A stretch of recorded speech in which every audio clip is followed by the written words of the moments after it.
नमस्कार, आप सबका बहुत बहुत स्वागत है इस डिस्कशन में। जो चैनल हमने शुरू किया करीब 2 सप्ताह पहले, उसका पर्पस ये है कि जो देश दुनिया के पढ़ाई लिखाई के मुद्दे हैं, जो देश के हर व्यक्ति को समझ में आने चाहिए, ताकि हमारे समाज में चर्चाओं का स्तर बेहतर हो सके।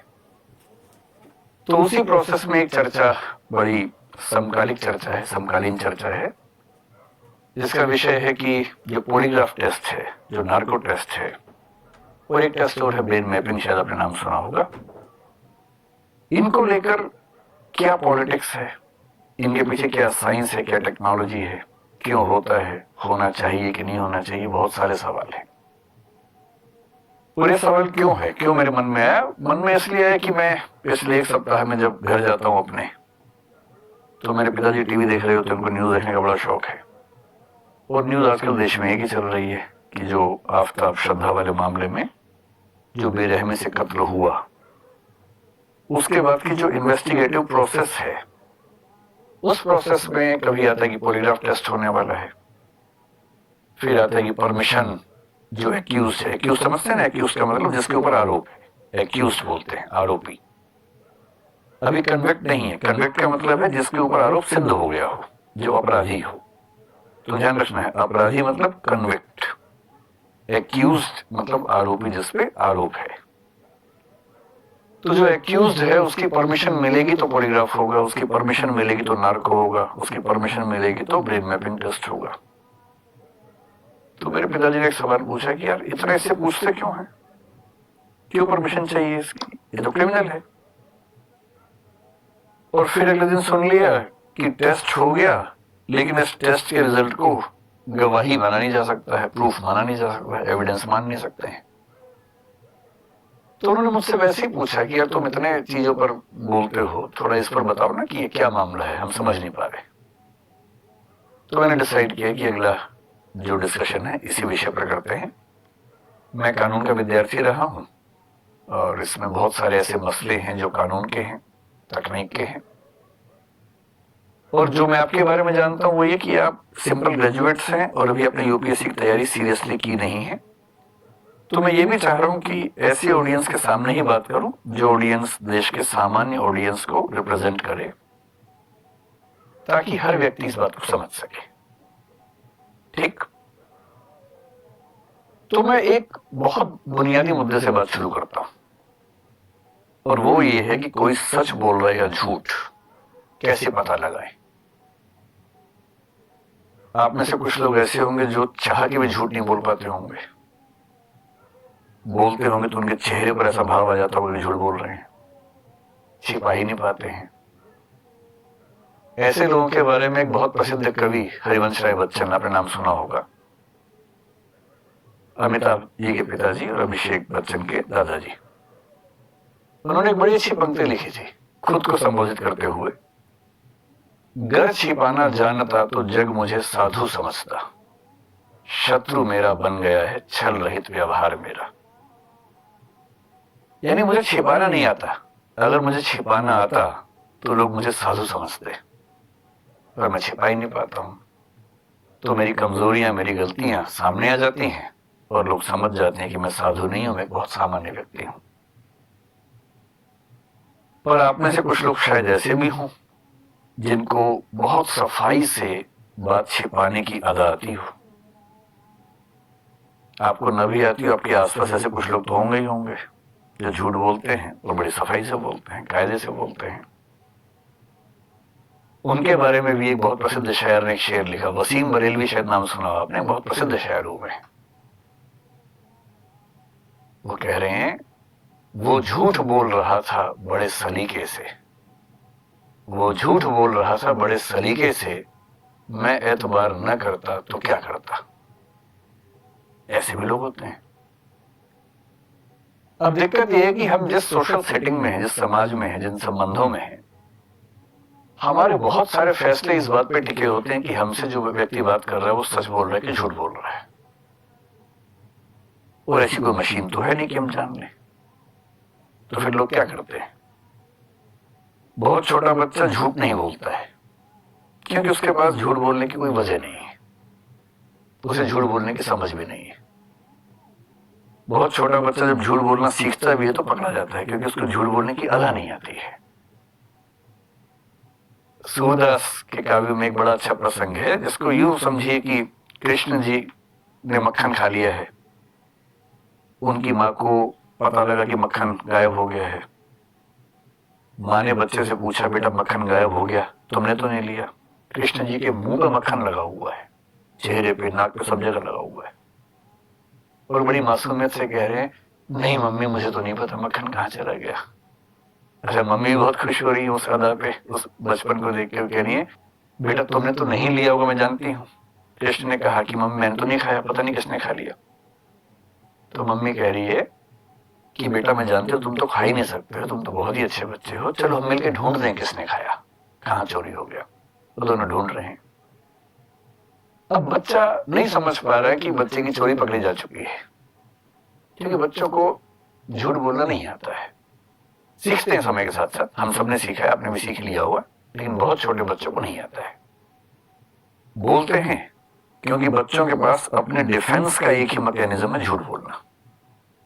जब उनको लगता है कि फंस जाएंगे, जब उनको लगता है कि पिटाई हो जाएगी, तो झूठ बोलना एक डिफेंस मैकेनिज्म है। वो झूठ बोलते हैं, पकड़े जाते हैं, फिर पिटते हैं, फिर दो पिटाइयां होती हैं, एक तो गलत काम, एक झूठ बोलने की भी होती है अलग से।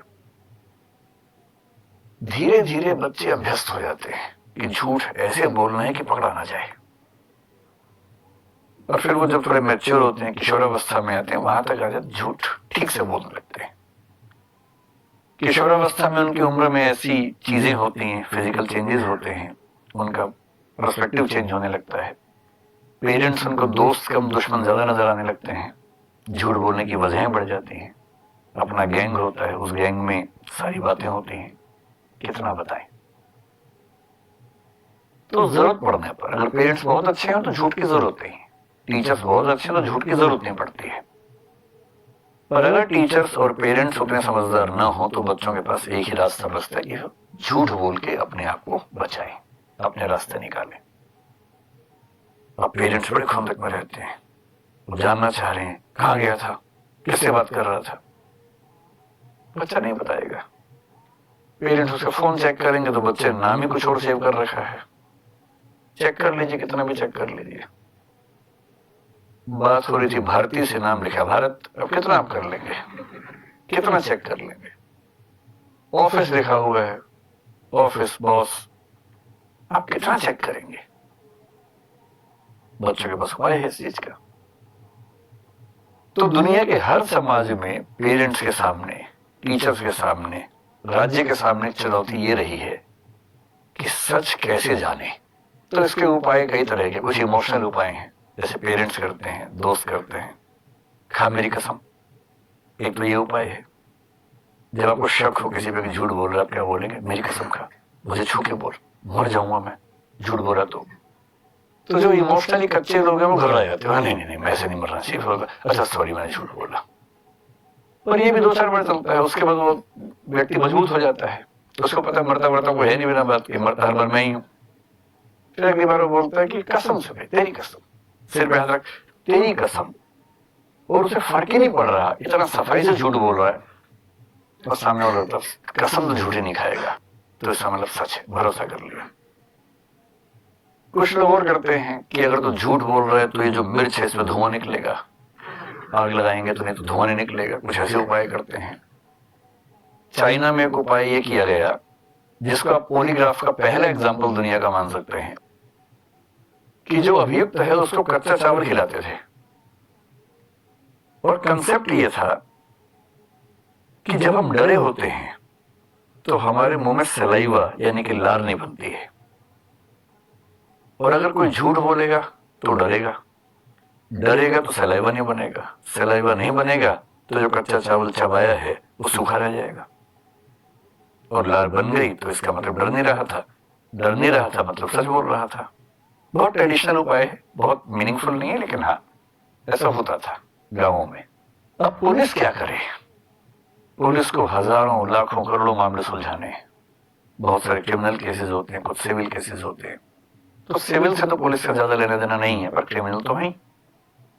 क्रिमिनल का मतलब जिसमें हत्या हो, कोई चोरी हो, डकैती हो, बलात्कार हो, वो सब क्रिमिनल केसेस हुए। अब पुलिस के पास तरीका एक तो ये है कि वो लोगों से पूछे क्या हुआ था, बताओ भाई, नोट करे। और जो व्यक्ति पुलिस के पास गया है, यदि पहली बार अपराध किया है और बहुत इनोसेंट व्यक्ति है, गलती से हो गया, तो फिर भी हो सकता है कि बातचीत में बता दे कि मुझसे गलती हुई है। और जो घाघ है, जो अभ्यस्त है, हैबिचुअल है, उसको अच्छे से पता है कि पुलिस कुछ भी पूछ ले, क्या बोलना है क्या नहीं बोलना है। पुलिस पूछ पूछ के मर जाएगी, लेकिन मामला साफ हो नहीं पाएगा। फिर पुलिस क्या करती है, पुलिस अपने तरीके पे आ जाती है, थर्ड डिग्री। यदि अच्छा रुको, चलो जरा साइड में चलो, फिर उसको मार मार के या बिना मारे उतना दबाव बना के, फिल्मों में आपने देखा होगा, ये पुलिस ऑफिसर इन्वेस्टिगेशन कर रहा है और उसके कमरे से आवाजें आ रही हैं, वो कुछ नहीं कर रहा। जब गया इन्वेस्टिगेशन पे तो अपने एक जूनियर को बोल के गया कि पड़ोसी कमरे से आवाजें आनी चाहिए बहुत तेज थे, और बीच में आके ऐसे बोल देना जब मैं बात कर रहा हूँ। अब ऑफिसर बात कर रहे हैं कि भाई बता दे, कितना परेशान करेगा, बता दे। इतने में एक पुलिस वाला आता है कि सर वो 7 वाले की मौत हो गई। ये कहता है कैसे मरा? सर वो सवाल पूछे जवाब नहीं दे रहा था, ज्यादा मार दिया उसको, मर गया। फिर ये कह रहा कोई बात नहीं, लाश तो सुना दो, किसी को बताना मत। फिर से पूछते हाँ भाई बताएगा? हाथ नहीं लगाया है, टच भी नहीं किया है। इतना सुनने के बाद बड़े बड़े लोग बता देते हैं, कई तो ऐसे भी ना भी किया तो भी बता देते हैं कि हाँ मैंने चोरी की थी भाई, 2 महीने जेल में रह लूंगा, कम से कम मरूंगा तो नहीं। तो ये भी खतरा होता है। और ऐसे बहुत जोक्स चलते हैं। एक जोक मैंने सुना था बहुत पहले, था तो भारत के 3 राज्यों के बारे में, तो मैं 3 देश कर देता हूँ। विदेशों के बारे में बोलते ही कोई दिक्कत नहीं है, देश के अंदर बोलना मुश्किल है।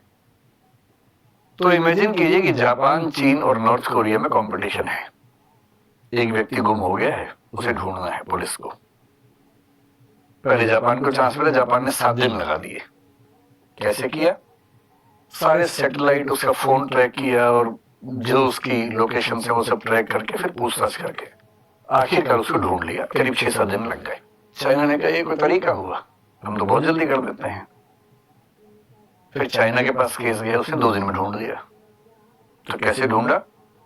जो आदमी गुम हुआ था उससे सारे रिश्तेदारों को उठवा लिया, और रिश्तेदारों को बंद करके इतना पीटा कि नहीं बताओगे तो मार देंगे। अंत में किसी ने बता दिया, ढूंढ के लिए 2 दिन में हो गया काम।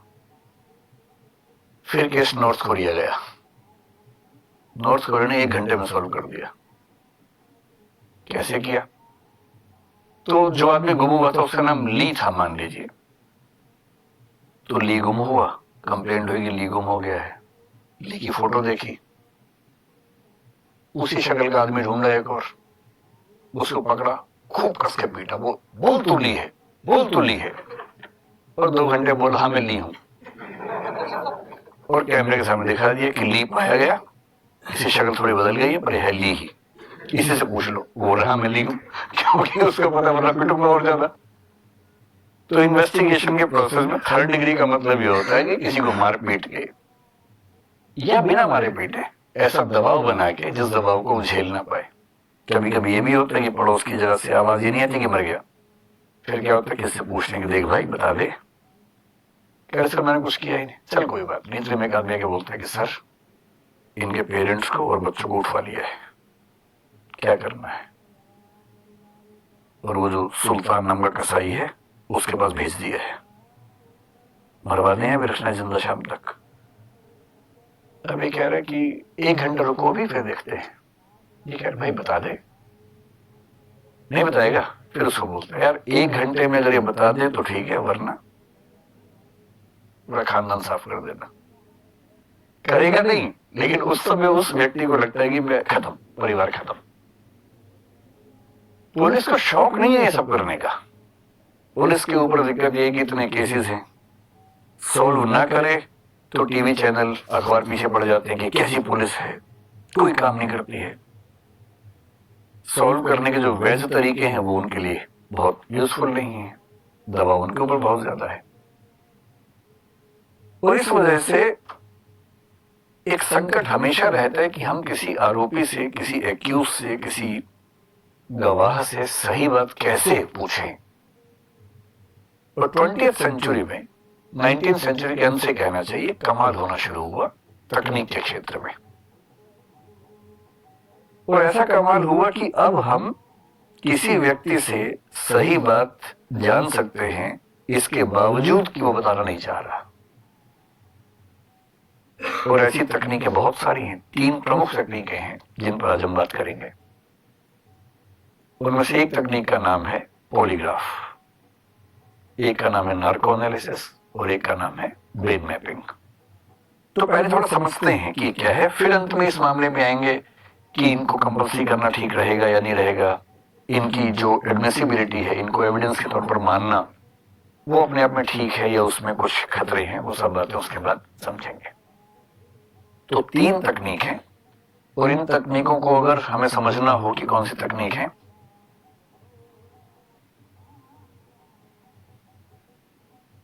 एक शब्द है जिससे हम बात शुरू करेंगे, उसको बोलते हैं डीडीटी। डीडीटी सुनते ही आपको बचपन वाला याद आ गया होगा अपना, है ना, ये वो डीडीटी नहीं है। इसको बोलते हैं डिसेप्शन डिटेक्शन टेक्निक। डिसेप्शन मैं उम्मीद कर रहा हूं कि आप समझ पा रहे होंगे, डिटेक्शन भी समझ पा रहे होंगे और टेक्निक तो खैर कोई बात ही नहीं है। डिसेप्शन का मतलब है धोखा, कि आप कुछ छिपा रहे हैं, झूठ बोल रहे हैं या सच नहीं बोल रहे हैं, डिसीव करना, धोखा देना। डिटेक्शन का मतलब है पहचान लेना और टेक्निक मतलब तकनीक। यदि कोई आपको धोखा दे रहा है तो उस धोखे को पहचान लेने की तकनीक, इसको बोलते हैं डिसेप्शन डिटेक्शन टेक्निक। और फिलहाल हमारी दुनिया के पास 3 तकनीकें हैं। फ्यूचर तो बहुत ही अलग किस्म का होने वाला है। अभी जो तकनीकें हैं वो 3 हैं। मैं जो आपको बताया, एक का नाम क्या है, पॉलीग्राफ, दूसरे का नाम है नार्को एनालिसिस और तीसरे का नाम है ब्रेन मैपिंग। अच्छे से समझते हैं कि क्या होता क्या है, और कल को मान लीजिए समझ लेंगे, उसके बाद मैं आपसे पूछूंगा क्या करना चाहिए सरकार को, राज्य को, सुप्रीम कोर्ट को, फिर देखेंगे आपकी राय क्या बनती है। पहले जान तो लें कि मसला है क्या। शुरुआत करते हैं पॉलीग्राफ से कि पॉलीग्राफ क्या चीज है।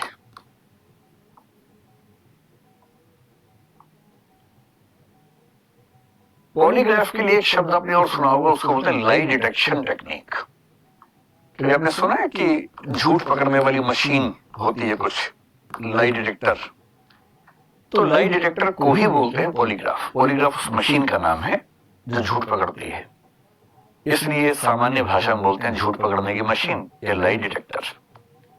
अगर आपको थोड़ा सा और समझना हो इस मामले में तो आप एक फिल्म 2010 में आई थी, हिंदी की ही, उस फिल्म का नाम था राइट या रॉन्ग।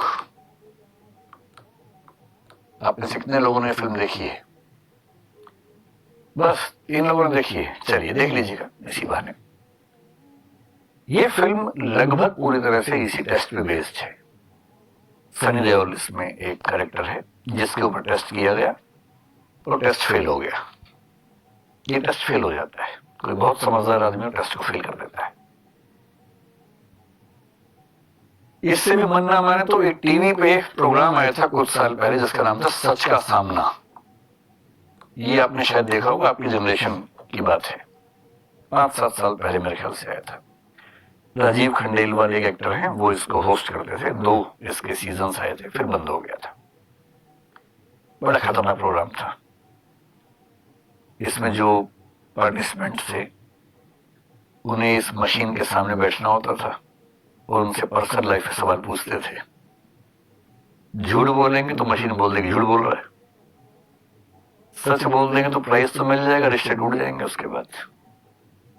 और उनके परिवार के लोग साथ में बैठे होते थे वहां पर। अब सोचिए कि एक पति पार्टिसिपेंट है, पत्नी बहुत खुश होकर आई है कि आज मेरे पति का टेस्ट है, प्राइज मिलेगा, और उसी में एक सवाल ऐसा आ गया। पति ने जवाब दिया बड़ा अच्छा सा, कुछ भी पूछा कि क्या किसी और को पसंद करते हैं आजकल। पति ने कहा नहीं, तो मशीन बोली झूठ बोल रहा है। अब उसके बाद क्या बचा? प्राइज मिल भी गया तो घर तो जा नहीं पाएगा पैसे लेके, तो पिटाई तो होगी उसके बाद।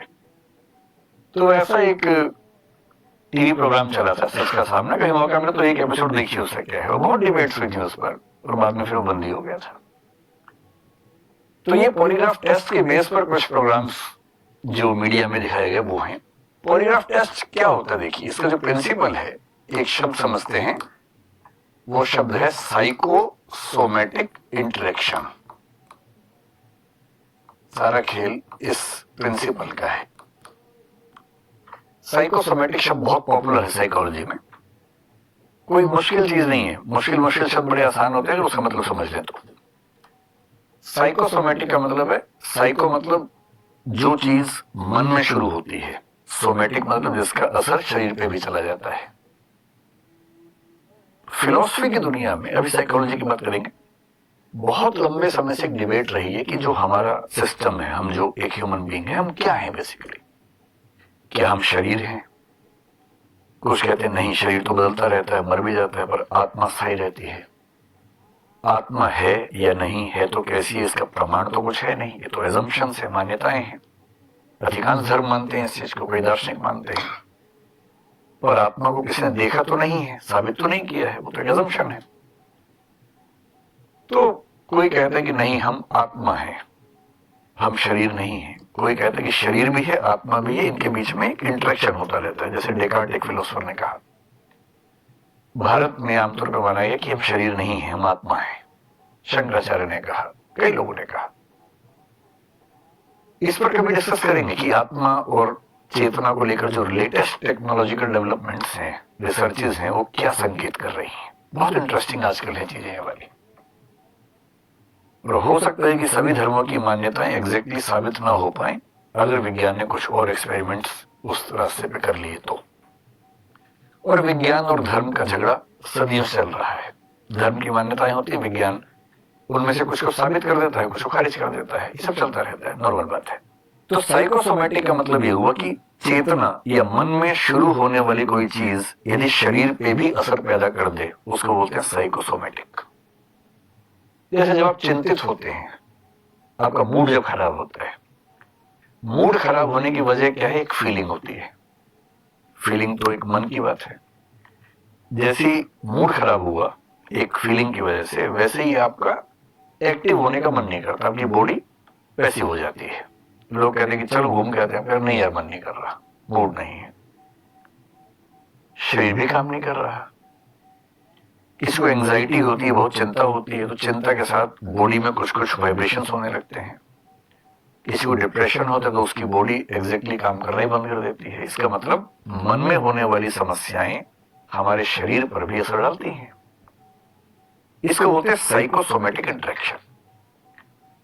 तो पॉलीग्राफ की शुरुआत जिस व्यक्ति ने की थी बहुत पहले 19th सेंचुरी में, उसका नाम था लोम्ब्रोसो। लोम्ब्रोसो एक बहुत कमाल का आदमी है, इसकी बात हम कभी करेंगे, कभी एक वीडियो इस बारे में बनाएंगे कि कोई व्यक्ति अपराध क्यों करता है, अपराध करने की वजह क्या है। इस व्यक्ति ने ये एक किताब लिखी, द क्रिमिनल मैन नाम से किताब लिखी, और उस किताब में उसने जो व्याख्या दी, वो व्याख्या ये कहती है, ये लोम्ब्रोसो व्यक्ति है, जो मॉडर्न क्रिमिनोलॉजी है उसका फादर उसको बोलते हैं। इटली के व्यक्ति थे, 19th सेंचुरी के अंत में 1876 के आसपास काम कर रहे थे। इटालियन में किताबें लिखी। उस इटालियन की जो सबसे प्रसिद्ध किताब है लुओमो डेलिंक्वेंटे, इटालियन भाषा में, उसका इंग्लिश अनुवाद है the criminal man. Criminal man इस किताब का नाम है। उन्होंने एक थियरी दी, और थियरी ये दी कि डार्विन का नाम सुना आप लोगों ने? डार्विन ने 1859 और 1871 में 2 बुक्स लिखी थी, और ये 1876 में लिख रहे हैं, उनके 5 साल के बाद लिख रहे हैं। तो उस समय डार्विन का ऐसा प्रभाव था कि यूरोप के सभी चिंतक डार्विन के दीवाने थे, ये भी दीवाने थे। डार्विन ने बताया था कि इवोल्यूशन होता है, उद्विकास होता है। उसी इवोल्यूशन के प्रिंसिपल को इन साहब ने अप्लाई किया और कहा कि जो लोग अपराध करते हैं वो दरअसल वो लोग हैं जो इवोल्यूशन की दौड़ में थोड़ा सा पीछे रह गए हैं, जिनमें एनिमल्स वाली टेंडेंसीज थोड़ी बची हुई हैं, ह्यूमंस वाली थोड़ी कम है, क्योंकि इवोल्यूशन कम हुआ है। इतना ही नहीं, 4000 अपराधियों का अध्ययन किया, 400 डेड बॉडीज का अध्ययन किया, उनके चेहरे के जितने फीचर्स हैं उनके बहुत सारे अनुपात निकाले कि नाक का साइज कितना है, आंख का साइज कितना है, उन सबके बहुत सारे रेशो निकाले, उन रेशोज के बेस पे व्याख्याएं की और कहा कि जो इंसान का स्ट्रक्चर है 3 तरह का होता है, एक एक्टोमॉर्फ होता है, एक एंडोमॉर्फ होता है, एक मेसोमॉर्फ होता है। एक्टोमॉर्फ जो बहुत पतले और लचक वाले व्यक्ति हैं, एंडोमॉर्फ जो भारी भरकम और गोल किस्म के लोग हैं, और जो अपराधी हैं वो मेसोमॉर्फ हैं, जो लंबे हैं, गठा हुआ शरीर है और कुछ खास फीचर्स बताए, नाक कैसी होगी। आगे चल के ये भी बता दिया कि चोर का स्ट्रक्चर कैसा होगा, डाकू का कैसा होगा, रेपिस्ट का कैसा होगा, मर्डर का कैसा होगा, उन सब के स्ट्रक्चर बता दिए और बहुत सारे चित्रों के साथ बताया। अगर आप चित्र देखना चाहें तो ये उनकी किताब के कुछ चित्र हैं। इस हद तक व्याख्या की। और आजकल जो व्याख्या चल रही है वो तो और खतरनाक व्याख्या चल रही है। जैसे कल ही मैं एक रिसर्च पढ़ रहा था, एक व्यक्ति एक स्कूल में टीचर था और उसकी हरकतें थोड़ी सी खराब थी स्कूल के बच्चों के साथ, तो उसको जेल हो गई। उसके घर में गोद ली हुई बेटी भी थी, तो वो भी चिंता थी सरकार को। जैसे जेल गया तो उसको तबीयत खराब हुई, चेकअप हुआ, एमआरआई हुआ और पता लगा कि उसके ब्रेन में एक नस है जो दबी हुई है और वो प्रेस हो रही है लगातार। छोटी सर्जरी हुई, वो नस ठीक कर दी गई और जैसे ठीक किया उसका आपराधिक व्यवहार खत्म हो गया, एकदम नॉर्मल ह्यूमन बीइंग हो गया एकदम, हर जगह ठीक से। उसको याद भी नहीं कि वो क्या करता था। सरकार ने स्टडी की और फिर उसको छोड़ दिया कि इसमें कोई खतरा नहीं है। वो अपने घर पे रहने लगा, काम करने लगा, एकदम ठीक हो गया। 6-8 महीने बाद फिर वो इंसान सोने लगा, फिर चेकअप हुआ, देखा फिर से वो एक ट्यूमर जैसा हिस्सा उसकी उस नस को प्रेस कर रहा है। और तब एक व्याख्या ये आने लगी, कहीं ऐसा तो नहीं कि हम अपराध इसलिए करते हैं क्योंकि हमारे ब्रेन में कुछ डिसफंक्शन हो गया है। और यदि ब्रेन में डिसफंक्शन है तो वो बेचारा कहाँ जिम्मेदार हुआ? वो तो उसके ब्रेन की जो एनोमली है वो जिम्मेदार हो गई। बड़ी व्याख्याएं हैं। कोई बोलते हैं सोशल रीजन है अपराध के, कोई बोलते हैं इकोनॉमिक रीजन है, जैसे मार्क्सिस्ट लोग बोलते हैं आर्थिक वजह होती है अपराध के पीछे। कुछ लोग मानते हैं कि नहीं, व्यक्ति अपनी चेतना से अपराध करता है, वो जिम्मेदार होता है क्योंकि उसके पास एक फ्रीडम ऑफ कॉन्शियंस होती है, जिसको आप एक शब्द सुना होगा, संकल्प स्वतंत्र होता है, फ्रीडम ऑफ विल होती है। ये बहुत डिबेट्स हैं, इन पर कभी और बात करेंगे विस्तार में। अब ये समझिए कि इस लाम्ब्रोसो नाम के आदमी ने पहली बार एक मशीन बनाई जिसको आप पॉलीग्राफ का बहुत इनिशियल एग्जांपल मान सकते हैं। एक ग्लव बनाया, दस्ताना बनाया। जो अभियुक्त होता था उसको दस्ताना पहनाते थे, पानी में हाथ डालते थे, क्वेश्चंस पूछते थे। थियरी सिर्फ इतनी सी थी कि अगर ये झूठ बोलेगा तो उसका बीपी कम हो जाएगा और ब्लड प्रेशर नापते थे। बहुत ऑथेंटिक नहीं था, लेकिन पहला प्रयास उस व्यक्ति ने किया। उसके बाद 1915 में अमेरिका में एक व्यक्ति थे मार्स्टन नाम के, उन्होंने प्रयास किया।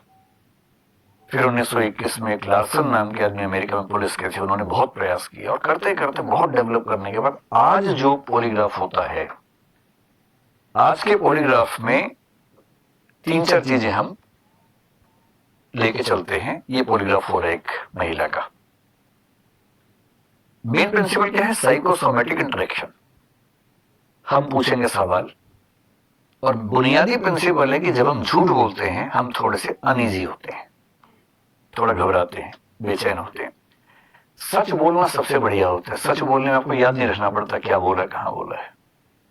झूठ बोलने वाले की मेमोरी बहुत शार्प होनी चाहिए, वरना आप 50 झूठ बोलेंगे, 51वीं जगह कॉन्ट्रडिक्शन कर देंगे, वैसे फंस जाएंगे। झूठ बोलना बड़ा मुश्किल और बड़ा गलत काम हो जाता है। तो जब हम झूठ बोलते हैं हमें थोड़ी सी बेचैनी होती है। तो बेचैनी से क्या क्या होगा? हमारा बीपी बढ़ेगा, हमारी जो सांस की गति है, रेस्पिरेशन है, वो बढ़ेगा। फिर ये भी हो सकता है कि उस समय हमें पसीना ज्यादा आने लगे, स्वेटिंग होने लगे। यहां तक हो सकता है कि जो हमारी स्किन है, स्किन पे जो इलेक्ट्रिकल एक्टिविटी है, उसकी जो प्रवृत्ति है, हमारा पूरा शरीर इलेक्ट्रिकल एक्टिविटी से चलता है, इसको हम आगे समझेंगे भी थोड़ा सा, वो चेंज हो सकती है। आप आंख से आंख मिला के बात नहीं कर पाते हैं झूठ बोलते हुए, इसलिए जो आम लोग करते हैं वो आई कॉन्टेक्ट से समझते हैं कि सच है कि झूठ है, चेहरे के भाव से समझते हैं। फिर आप सच बोल रहे हैं पर आराम से बात करेंगे। झूठ बोलते हुए आपका बॉडी मूवमेंट कुछ कुछ होने लगेगा क्योंकि आप असहज हैं उस समय। इन सारे प्रिंसिपल्स को मिला के ये तय किया गया कि हम तीन चार एक्टिविटीज को जज करके समझ सकते हैं कि आदमी झूठ बोल रहा है कि सच बोल रहा है। ये जो मशीन है इसमें क्या क्या है, इसमें आप देखेंगे कि एक तो अगर आप ध्यान से देख पाए यहां इसकी दो उंगलियों में कुछ लगा हुआ है। ये जो उंगलियों में है इसको बोलते हैं इलेक्ट्रोड। और इलेक्ट्रोड क्या होता है आपको आइडिया है ही, जो इलेक्ट्रिक सिग्नल्स को कन्वे करने या रिसीव करने के इंस्ट्रूमेंट्स होते हैं, डिवाइसेस होती हैं। इससे क्या होता है, इससे ये पता लगता है कि जो स्किन है, जब कोई झूठ बोलेगा उसकी स्किन की इलेक्ट्रिकल एक्टिविटी चेंज होने लगती है। तो इससे ये पता लगता रहता है कि इसकी स्किन की इलेक्ट्रिकल एक्टिविटी अब कैसी है, पिछले सवाल में कैसी थी, अगले सवाल में कैसी हुई, उसको हम नोट करते हैं। ये जो टेप इसके पेट पर बंधी है इसको बोलते हैं न्यूमोनिक टेप या न्यूमोनिक ट्यूब कहते हैं। न्यूमोनिक ट्यूब का काम ये होता है, न्यूमोनिक में पी होता है शुरू में, क्यों होता है मुझे आज तक नहीं समझ में आया लेकिन होता है। न्यूमोनिक ट्यूब ये बंधी है पेट पर और छाती पे। इसका पर्पस है ये देखना, सवाल पूछे जाते हैं इस टेस्ट में, हर सवाल का जवाब देते समय सांस की गति कम हुई कि ज्यादा हुई, ये इस टेप से पता लगता है। और ये सारे इनपुट्स कहाँ जा रहे हैं, कंप्यूटर में, वहां चल रहा है साथ साथ। तीसरी चीज इस टेस्ट में होती है जो आप देखेंगे ये वहां पे, इसको बोलते हैं बीपी कफ। आपने देखा होगा जब किसी का बीपी लेते हैं यहाँ पर एक बांधते हैं कफ, है ना। इससे ये भी देखते हैं कि हर सवाल के जवाब में बीपी बढ़ा या कम हुआ। और चौथा जो एक कुर्सी है वो सामान्य कुर्सी नहीं होती है, ये कुर्सी इस व्यक्ति का वजन बीच में है कि साइड में है कि आगे है कि पीछे है, कितनी मूवमेंट हो रही है किस सवाल में, वो चेक करती है। तो जो चेयर है ये चेयर भी स्पेसिफिकली डिजाइन चेयर होती है। अब क्या होता है कि इस व्यक्ति को बुला लिया, पहले इसको पता होता है कि टेस्ट हो रहा है, उसकी परमिशन से ही टेस्ट होता है, ऐसे नहीं होता है हमारे देश में।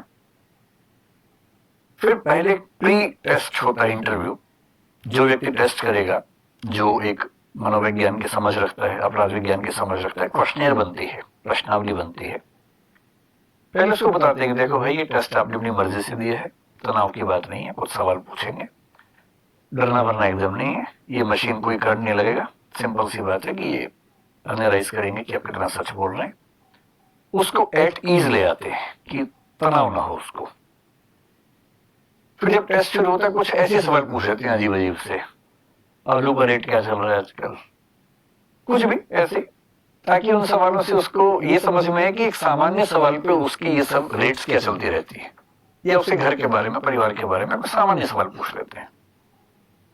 बीच बीच में वो सवाल आते हैं और देखते हैं कि सामान्य सवाल में सारे रेट्स क्या थी, उस सवाल में रेट्स क्या हुई, और फिर उस व्यक्ति के हिसाब से, क्योंकि क्या होता है ना कुछ बहुत मासूम लोग हैं। अब जैसे आप में से किसी को कोई बिठा दे यहाँ पर, आप कितना भी सच बोलेंगे इसी घबराहट में ये मशीन के सारे पैरामीटर बढ़ जाएंगे कि पता नहीं क्या होने वाले मेरे साथ। जो मासूम व्यक्ति होते हैं उनके तो हर जवाब हाई पर रहता है, उस समय घबरा जाते हैं।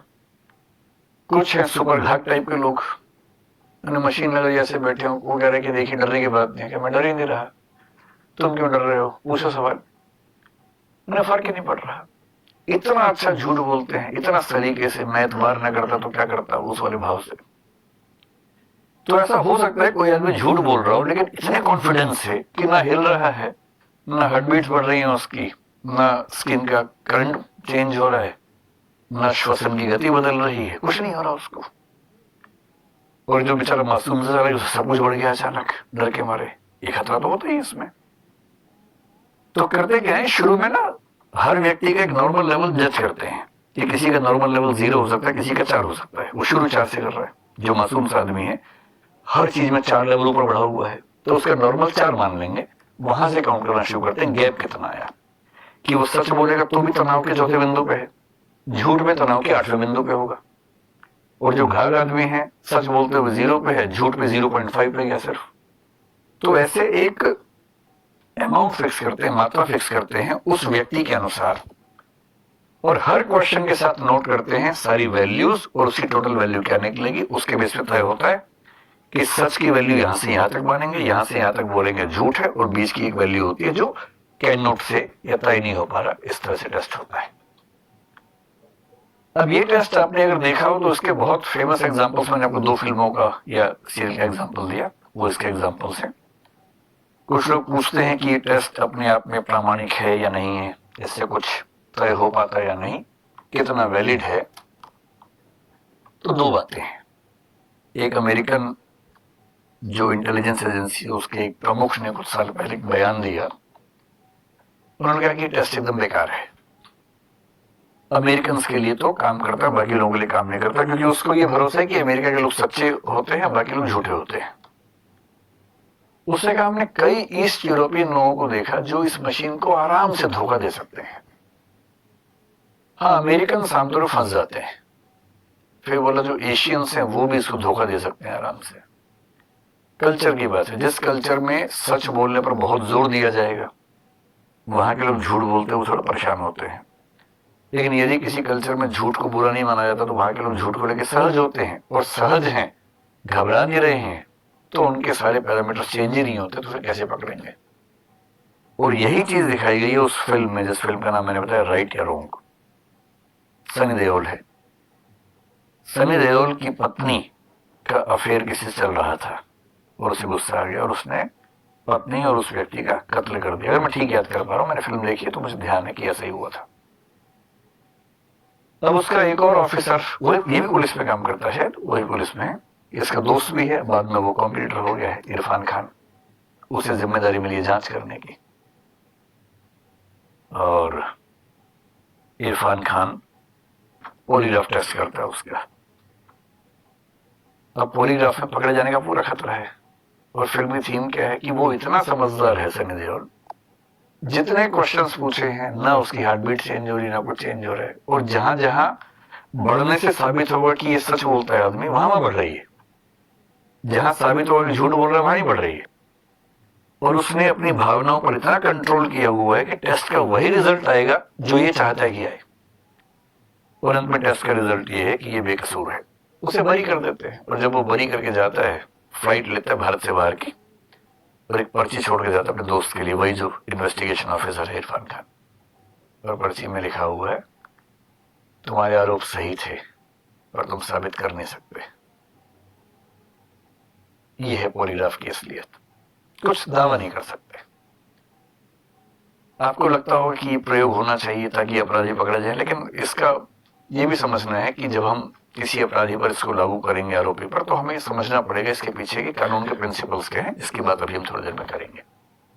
अच्छा, एक बात बताइए, अगर पॉलीग्राफ की मशीन नॉर्मली अवेलेबल हो जाए और पेरेंट्स घर पे ले आए और रोज रात को बच्चों पर लगा दे मशीन, किसके पास गए थे? मतलब और भी खतरनाक सवाल हो सकते हैं। आप चाहेंगे कि ऐसा हो? पॉलीग्राफ की मशीन भारत के हर पेरेंट को, हर टीचर को मिल जाए? नहीं चाहेंगे ना? ठीक है, गनीमत है कि आप, क्यों आप कहेंगे राइट टू प्राइवेसी। भाई, मैंने कोई अपराध थोड़ा ना किया है, मेरी प्राइवेसी है, मैं किसके साथ गया किसके साथ नहीं गया, मेरे पेरेंट्स क्यों जाने इस बात को, है ना? मैं मेट्रो सिटी में रहने वाला वयस्क व्यक्ति हूं, आपके मन में ये भाव आएगा। और आज से 30 साल के बाद शायद आप कहेंगे हाँ होना चाहिए, मशीन होनी चाहिए पॉलीग्राफ की, क्योंकि तब आपके बच्चे वही सब कर रहे हैं जो भी आप कर रहे हैं, और तब आप वो सब करेंगे जो आपके पेरेंट्स भी कर रहे हैं, है ना? तो नफरत आपको पेरेंट्स से नहीं है, नफरत इस पीढ़ी को अगली पीढ़ी से है। अभी आप इस तरफ हैं, 30 साल बाद आप उस तरफ खड़े हो जाएंगे, और आपके विचार लगभग वैसे ही बदलेंगे जैसे अभी आपके पेरेंट्स के विचार हैं।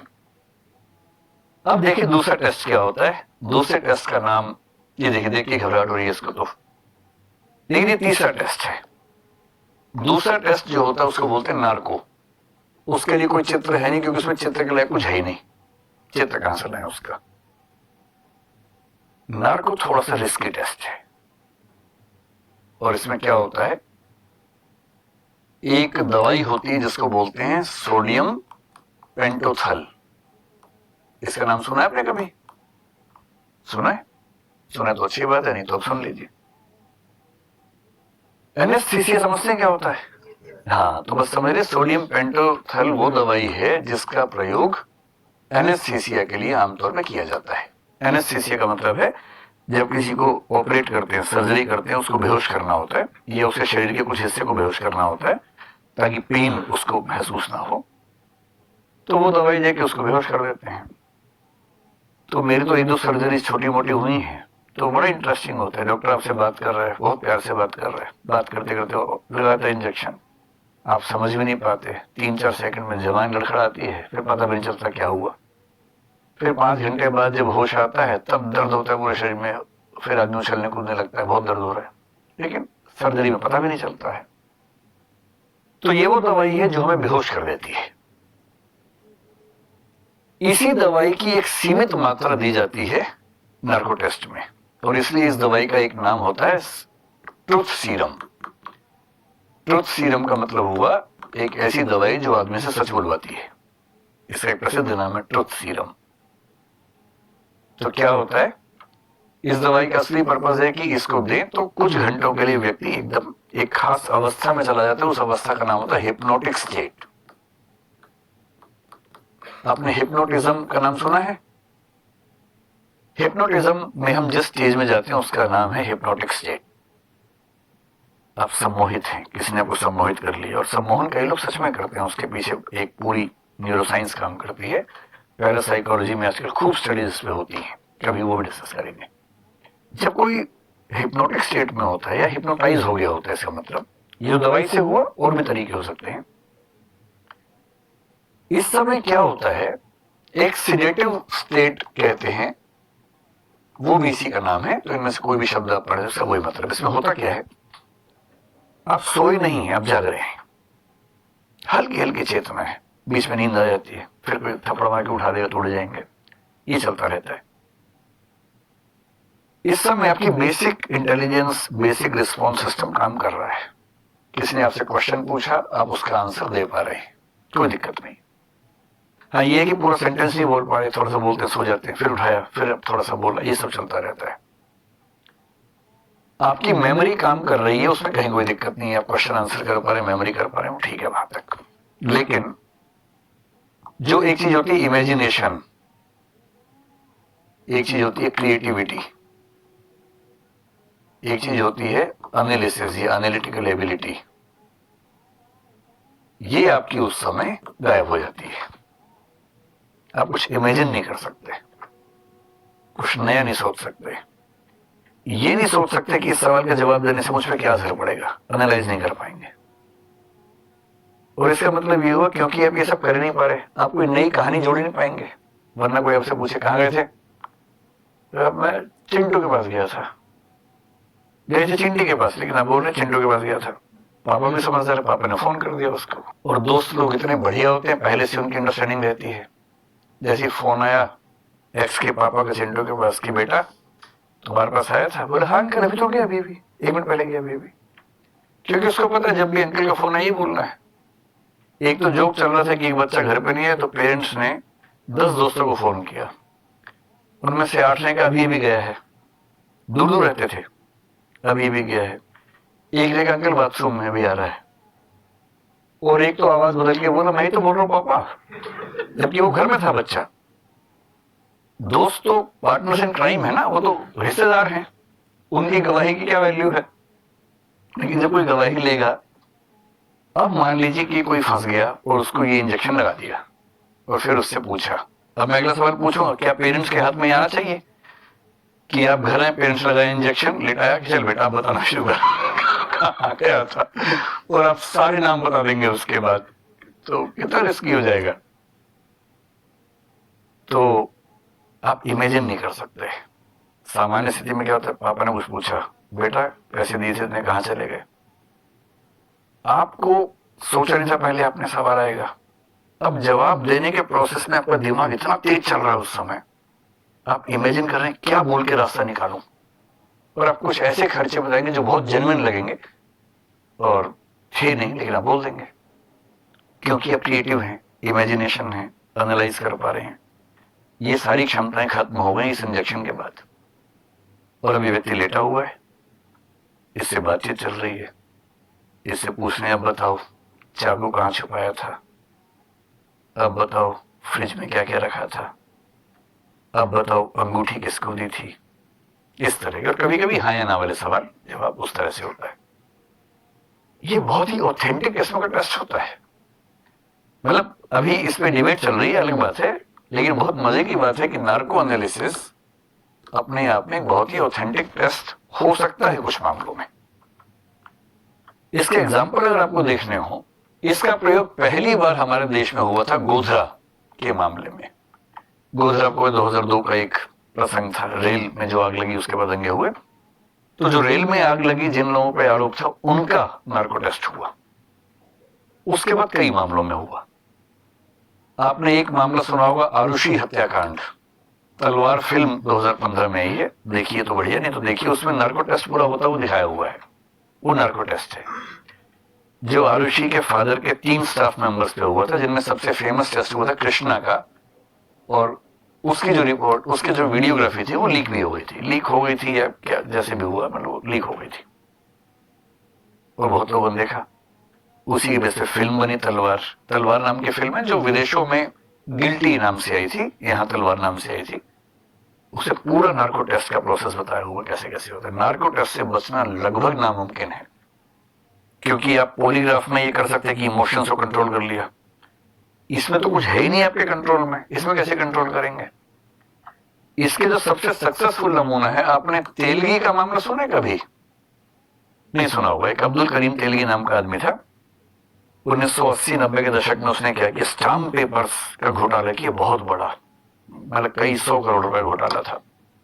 तो नकली स्टाम्प पेपर बना के बेचता था और सुनने में आया था कि बहुत बड़े बड़े राजनेता शामिल हैं उसके गैंग में। अरेस्ट हुआ तो खैर उसकी मृत्यु हो गई।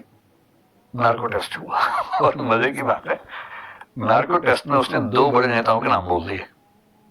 बेहोश था, कंट्रोल नहीं कर पाया। क्वेश्चन पूछा कि कौन लोग तुम्हारे साथ शामिल थे, कौन नेता शामिल थे, नाम बोल दिए ये और ये, और दोनों बड़े नेता।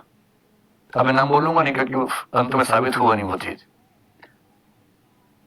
अब पूरे देश में तूफान मच गया। इस पे नहीं कि नेताओं ने ऐसा क्यों किया, इस पे किसी टेस्ट क्यों हुआ। ऐसा टेस्ट नहीं होना चाहिए जिससे नेता फंसते हैं, क्यों होना चाहिए टेस्ट ऐसा। इतना तूफान मचा, लेकिन सजा इसलिए नहीं हुई क्योंकि नार्को टेस्ट में कही गई बातें एविडेंस के तौर पर एडमिसिबल नहीं होती हैं। क्यों नहीं होती आगे समझेंगे थोड़ा सा। लेकिन वो बात पूरे देश को पता लग गई, किस किस का नाम है सबको पता लग गया। अब आप घर जाके सर्च करेंगे कौन कौन था, है ना, कर लीजिए। इस केस का सबसे अच्छा, इस तकनीक का सबसे अच्छा प्रयोग एक और हुआ। कसाब का नाम जानते हैं? जो 26/11 वाला मामला मुंबई पे हमला हुआ, अजमल कसाब अकेला सर्वाइवर था जो उस ग्रुप का था। हालांकि उसने बहुत सारी बातें रिवील कर दी इन्वेस्टिगेशन में। क्या होता है इन्वेस्टिगेशन में, पुलिस ये भी कह के बात करती है कि देखो भाई तुम्हारा मरना तय है, तुम्हारी टीम के सब लोग मर गए, तुमने हमारे देश के इतने लोगों को मारा, बचोगे तो नहीं, कोऑपरेट करोगे तो फिर भी कोई चांस बन सकता है। तो लोग इस उम्मीद में कि शायद कोऑपरेट करने से चांस बने, लोग रिवील कर देते हैं। तो जो मैंने पढ़ा उस केस के बारे में, ज्यादा बातें उसने रिवील कर दी थी। उसके बाद भी उसका नार्को टेस्ट किया गया था। इसलिए किया गया था कि शायद कोई इंटरनेशनल लिंक्स पता लगे, पाकिस्तान की सेना हो सकती है, आईएसआई का मामला हो सकता है, लश्कर कैसे काम करता है पता लगेगा, तो कर लेते हैं। और ऐसा दावा किया जाता है कि उसे बहुत क्रूशियल इंफॉर्मेशन मिली, बहुत सारी बातें उनकी तस्दीक हो गई कि जो उसने कहा था वो ठीक कहा था, और बहुत सारी बातें और जानकारियां मिली हमें, उसकी ये वैल्यू है।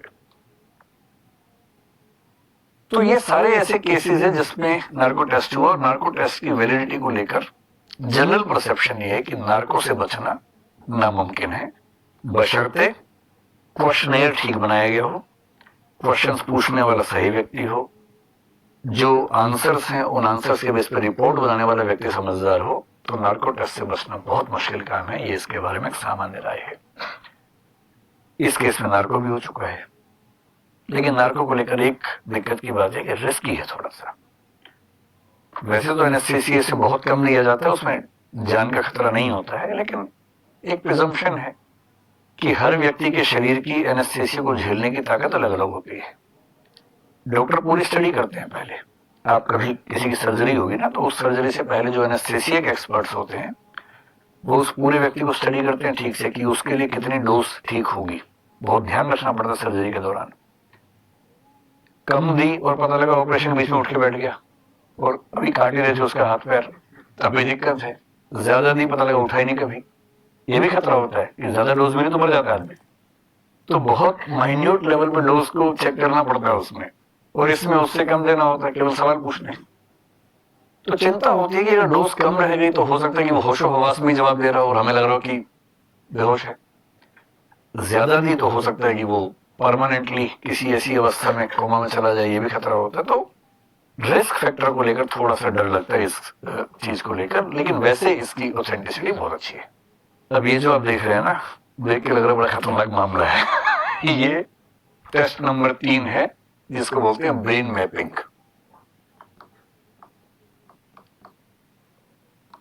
मेरे ख्याल से सबसे अच्छी तकनीक ये वाली है, और मेरा ख्याल है कि कुछ केसेस के मामले में इसको हमें वैलिडेट करना चाहिए समय के साथ। अभी ना भी करें, जब सही समय है तब कर देना चाहिए।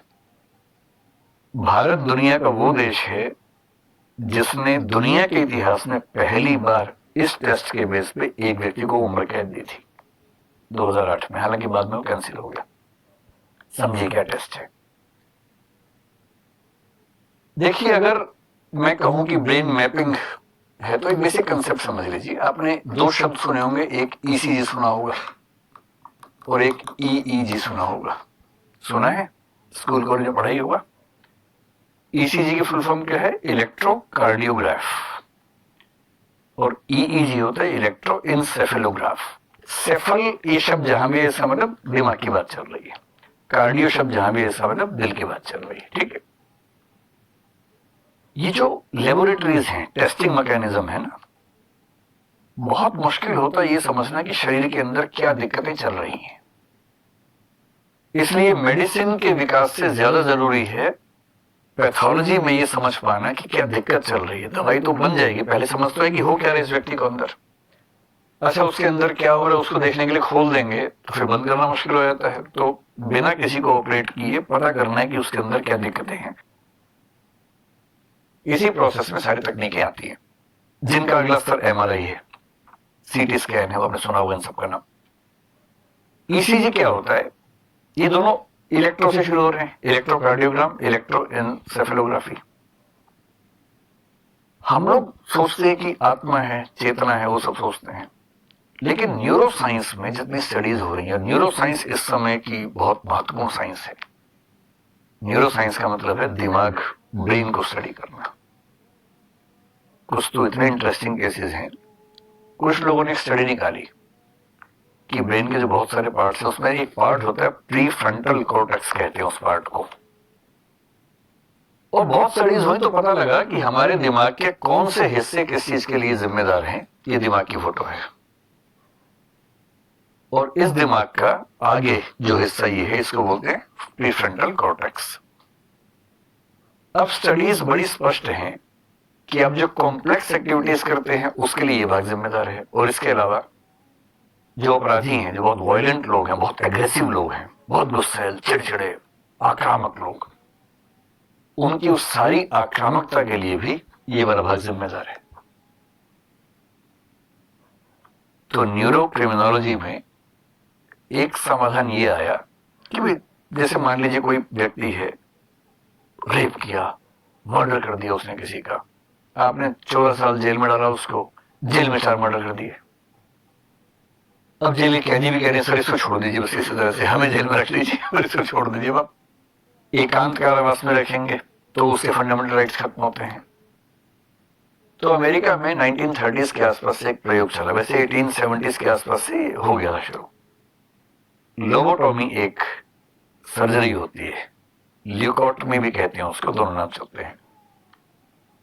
तो एक बात कहिए कि अगर हम इस पार्ट का बाकी ब्रेन के साथ कनेक्शन काट दें, कनेक्शन कैसे? वो जो वायरिंग है बेसिकली समझ लीजिए, जो वायर्स जा रही हैं, जो मतलब नसें जा रही हैं, उसको जब हम काट दें बीच में से, ये पार्ट भी रहेगा, निकालने की जरूरत नहीं, बहुत बड़ा पार्ट है, निकालना वैसे मुश्किल काम हो जाएगा, केवल कनेक्शन काट देना है। तो क्या होगा कि व्यक्ति गुस्सा करना चाहेगा तो भी गुस्सा नहीं कर पाएगा, क्योंकि दिमाग का वो वाला पार्ट काम ही नहीं कर रहा कि गुस्सा कर सके। और ये सर्जरी अमेरिका में 1930-40 के बाद हजारों लाखों लोगों की हुई। यहां तक हुई कोई बच्चा है बहुत चिड़चिड़ा है, बहुत आक्रामक कोई व्यक्ति है, या उस व्यक्ति को कोई प्रॉब्लम है, सिजोफ्रेनिया एक प्रॉब्लम होती है साइकोलॉजी में, स्किजोफ्रेनिया बोलते हैं। बाइपोलर डिसऑर्डर आपने नाम सुना होगा। एपिलेप्सी कई लोगों को हो जाती है। एपिलेप्सी समझते हैं ना, हिंदी में क्या बोलते हैं एपिलेप्सी को? मिर्गी, मिर्गी का दौरा पड़ना। बाइपोलर डिसऑर्डर पे फिल्में बनी है। एक व्यक्ति है, एक एक फेज में बहुत गुस्से वाला एकदम अलग व्यक्ति, और दूसरे में एकदम विनम्र हो जाता है। दो ध्रुवों पर उसका व्यवहार चलता रहता है, उसको बोलते हैं बाइपोलर डिसऑर्डर। और स्किज़ोफ्रेनिया का मतलब है कि व्यक्ति बहुत तनाव लेता है। एक ऑब्सेसिव कंपल्सिव डिसऑर्डर नाम की चीज है, उससे लिंक्ड है। जैसे किसी व्यक्ति को इतनी चिंता रहती है हर समय कि वो घर से बाहर निकला, अचानक देखा कि सड़क के दूसरी तरफ एक आदमी खड़ा हुआ है ऐसे ही। इसको लगता है क्यों खड़ा है, लगता है साजिश कर रहा है मेरे खिलाफ। तब तक उस आदमी ने किसी और को ऐसे इशारा किया, ओहो ये भी शामिल है, दोनों मिलकर मेरी हत्या कर देंगे लगता है। अब मैं क्या करूं? अपने घर के अंदर भागा, टेबल के नीचे जाकर छुप गया और 2 घंटे तक निकल नहीं रहा। फिर घर में कोई आया, उसने कहा अंदर क्या कर रहे हो, बाहर आओ। इसको लग रहा है तुम भी शामिल हो। इस तरह के तनाव, इस तरह की एंजाइटी कुछ लोगों को होती है। तो ये स्किज़ोफ्रेनिया के बहुत सारे लक्षणों में से एक लक्षण कुछ लोगों को ऐसा दिखता है। ये वो लोग हैं जिनका दिमाग कंट्रोल नहीं हो पाता, वो सब प्रॉब्लम्स यहां से होती हैं। तो एक तरीका है कि इसकी तार काटो तो काम खत्म करो, ना उतना तनाव होगा, लोग मस्त रहेंगे। लेकिन ऐसे बहुत केसेस हुए, कई लोग ठीक भी हुए, वो थोड़े पैसिव हो जाते हैं, बहुत जिंदगी उनकी रंगीन नहीं होती, बहुत मस्त मौला नहीं होती, लेकिन हाँ कम से कम उतना एग्रेशन नहीं रहता, गुस्सा नहीं रहता, नफरत नहीं रहती। कभी कभी गलत भी हो जाता है। अमेरिका में एक राष्ट्रपति का नाम सुना होगा आपने, जॉन एफ कैनेडी। अमेरिका सबसे स्मार्ट राष्ट्रपति हुए, सबसे सुंदर राष्ट्रपति। जैसे भारत में बोलते हैं राजीव गांधी सबसे स्मार्ट प्रधानमंत्री हुए, अब तक सबसे सुंदर प्रधानमंत्री हुए। मतलब कोई प्रधानमंत्री सुंदर है नहीं, कोई कसौटी नहीं है, लेकिन कहने वाले कहते हैं। तो JF कैनेडी बड़े स्मार्ट आदमी थे, बाद में उनकी हत्या हो गई। 1941 में उनकी बहन रोजमेरी कैनेडी के साथ लोबोटॉमी का सर्जरी हुई, और उनकी बहन, ये है उनकी बहन रोजमेरी कैनेडी। और दुर्भाग्य ये कि उस सर्जरी के बाद ये जिंदगी भर उठ नहीं पाई, बड़े नॉर्मल लाइफ नहीं जी पाई, इंस्टीट्यूशनलाइज हो गई, इनकैपेसिटेटेड हो गई। इसका मतलब उनकी एक सामान्य व्यक्ति के रूप में जो क्षमताएं थी वो सारी खत्म हो गई। तो आजकल न्यूरो क्रिमिनोलॉजी में, आजकल न्यूरो मेडिकल साइंसेस में बहुत सारी नई चीजें आ रही हैं, जिनमें से कुछ चीजों को हम समझेंगे। और उसमें से एक चीज ECG और EEG आई। न्यूरो मतलब EEG, ECG तो हार्ट का मामला है। तो होता क्या है कि हमारे शरीर के अंदर जो कनेक्टिविटीज हैं वो सारी इलेक्ट्रिकल पल्सेस के रूप में होती है। तो जब हमारा दिल है, दिल क्या करता है, फैलता है सिकुड़ता है, फैलता है सिकुड़ता है। तो जब दिल सिकुड़ता है, कॉन्ट्रैक्ट होता है ना, उस समय जो इलेक्ट्रिकल एक्टिविटी जनरेट होती है बॉडी में, उसको हम कैप्चर कर लेते हैं कैसे, ECG से। जब ECG आपका, अभी क्या हुआ आप लोग, छोटे बच्चे आप लोग तो हैं, जब ECG होता है तो 3-4 चीजें लगाते हैं पेट के हिस्से में, इलेक्ट्रोड्स होते हैं बेसिकली, वो उस इलेक्ट्रिकल एक्टिविटी को कैप्चर करते हैं। और जनरली क्या होता है, ऐसा ऐसा करके ग्राफ आता रहता है, और उसमें सिर्फ ये देखा जाता है कि अगर ग्राफ में रिदम ठीक है तो इसका मतलब दिल ठीक काम कर रहा है। तो ECG क्या है, दिल की गतिविधियों को इलेक्ट्रिक पल्सेस के ग्राफ के रूप में समझना कि दिल ठीक चल रहा है कि नहीं चल रहा है। ये तो आसान था। बाद में वैज्ञानिकों ने उससे मुश्किल चीज बनाई, इलेक्ट्रोइंसेफेलोग्राफी। ये ब्रेन का है, और इसमें क्या करते हैं, ये देखते हैं कि ब्रेन में चीजें ठीक से काम कर रही हैं कि नहीं कर रही हैं। जैसे ब्रेन ट्यूमर किसी को होने का खतरा हो तो क्या होगा, उसका EEG होगा। किसी को स्लीप डिसऑर्डर है, ऐसे लोग हैं कि 2-2 साल हो गए ठीक से सो ही नहीं पा रहे, 1 घंटे की नींद की एवरेज आ रही है, नींद नहीं आती, इसका मतलब ब्रेन में कुछ प्रॉब्लम है, तो उसका EEG होगा। या चोट लगी, मेमोरी खत्म हो गई या कम हो गई, या ब्रेन ठीक वैसे काम नहीं कर रहा, तो उसका EEG करना पड़ेगा। EEG कैसे करते हैं, तो कंसेप्ट ये कि जो ब्रेन की सेल्स हैं आपस में जब कम्युनिकेट करती हैं तो इलेक्ट्रिकल पल्सेस के रूप में करती हैं। अब इलेक्ट्रिकल पल्सेस अगर हमें पता लग जाए कि दिमाग के कौन से हिस्से में इलेक्ट्रिकल पल्सेस की फ्रीक्वेंसी क्या है, और हम चेक कर लें कि उतनी उतनी है या नहीं, तो हम समझ जाएंगे कि दिमाग ठीक काम कर रहा है। कितना सिंपल है। तो 1965 के आसपास ईईजी एक अच्छे लेवल पे आ चुका था। और इसका तरीका क्या होता है कि हम दिमाग पे इलेक्ट्रोड्स लगाते हैं, कितने, 32, यानी खोपड़ी में 32 पॉइंट्स पर हम इलेक्ट्रोड्स लगा देते हैं। इलेक्ट्रोड का काम क्या है, इलेक्ट्रिकल जैसी करंट जनरेट होगा उसको कैप्चर कर लेगा, और साथ में कंप्यूटर है, कंप्यूटर उसको नोट कर लेगा, और नोट करने के बेस पे ग्राफ बना देगा कि कौन कौन से पार्ट में कैसी कैसी एक्टिविटीज चल रही हैं। तो जब ईईजी होता है, ईईजी की फोटो ऐसी आती है, कुछ कुछ ईसीजी जैसी, लेकिन उसमें बहुत सारे पैरामीटर्स काम कर रहे होते हैं। जैसे नींद हमारी कैसी है, आपने सुना होगा नींद में भी अल्फा लेवल पे गए कि नहीं गए, बीटा पे गए कि नहीं गए, ये सब उसका एक सर्वे है, नींद का सर्वे है। आजकल तो नींद की स्टडीज भी बहुत प्रामाणिक हो गई है ना। अब ये नहीं है कि गहरी नींद आती है, लेटता हूं, सो जाता हूं, नींद नहीं आती है, वो ईईजी कर लेंगे तुरंत। ईईजी करके बताएंगे कि आप नींद की 4-5 अवस्थाओं में किस अवस्था में कितनी देर रहे और वो आपके लिए पर्याप्त है या नहीं है, वो उस लेवल पे आजकल बातें चलती हैं। इस ईईजी को 1965 में एक वैज्ञानिक ने कन्वर्ट किया एक टेस्ट के रूप में, और उस टेस्ट का जो नाम है वो नाम है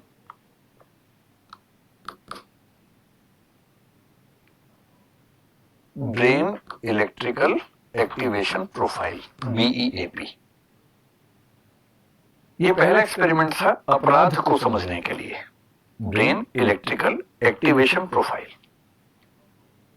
क्या किया उस आदमी ने, उसमें एक वेव का पैटर्न निकाला जिसको बोलते हैं P300 वेव पैटर्न। और क्या स्टडी की, सोचिए, रिसर्च करते करते उसने पाया कि हमारा दिमाग शांत है, जैसी कोई ऐसा इनपुट मिलेगा जो हमारी मेमोरी से लिंक्ड है, हमारे दिमाग में एक इलेक्ट्रिकल वेव जनरेट होती है, उस वेव का नाम है P300। जैसे मान लीजिए आप बैठे हैं, कुछ मैंने 5-6 ऐसे शब्द बोले जो आप नहीं जानते। जैसे मैंने अल्जीरिया देश का नाम बोला, आपको बहुत आइडिया नहीं, कुछ नहीं होगा। मैंने किसी दूसरे देश के गांव का नाम बोल दिया, आपको नहीं पता। उस देश के गांव में रहने वाले व्यक्ति का नाम बोला, आपको नहीं पता। अपने देश के गांव का नाम बोला, आपको नहीं पता। किसी किताब का नाम बोला, आपको नहीं पता। तो दिमाग में ठीक है, नॉर्मल चीज चल रही है। अचानक मैंने एक ऐसे व्यक्ति का नाम बोला जिसको आप जानते हैं, जैसे ही बोलूंगा आपके दिमाग में P300 वेव जनरेट हो जाएगी, और जो आप नहीं जानते वहां नहीं होगी। ये उसने रिसर्च की, और उसको लगा कि अगर ये हो रहा है तो हम किसी आरोपी को ऐसे सवाल पूछ के जिनका संबंध उस अपराध की घटना के साथ हो, ये चेक कर सकते हैं कि ये उसके बारे में जानता था कि नहीं जानता था। अगर जानता होगा तो P300 वेव बनेगी, नहीं जानता होगा तो वेव नहीं बनेगी। कितना सिंपल है।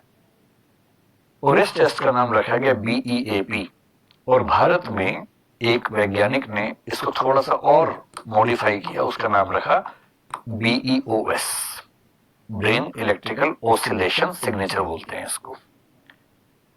ये जो वैज्ञानिक हैं इनका नाम चंपादी मुकुंदन है, और ये बेंगलोर के national institute of mental studies शायद कुछ नाम है, उसमें काम करते थे पहले, बाद में उन्होंने अपना रिसर्च लेवल शुरू किया। BEAP में एक दिक्कत थी। जैसे मान लीजिए अपराध की बात चल रही है, आपने पूछा चाकू, वेव बन गई, फ्रिज वेव बन गई। पर अभी एक रिस्क हो सकता है, इस मामले में किसी मामले में भी रिस्क हो सकता है।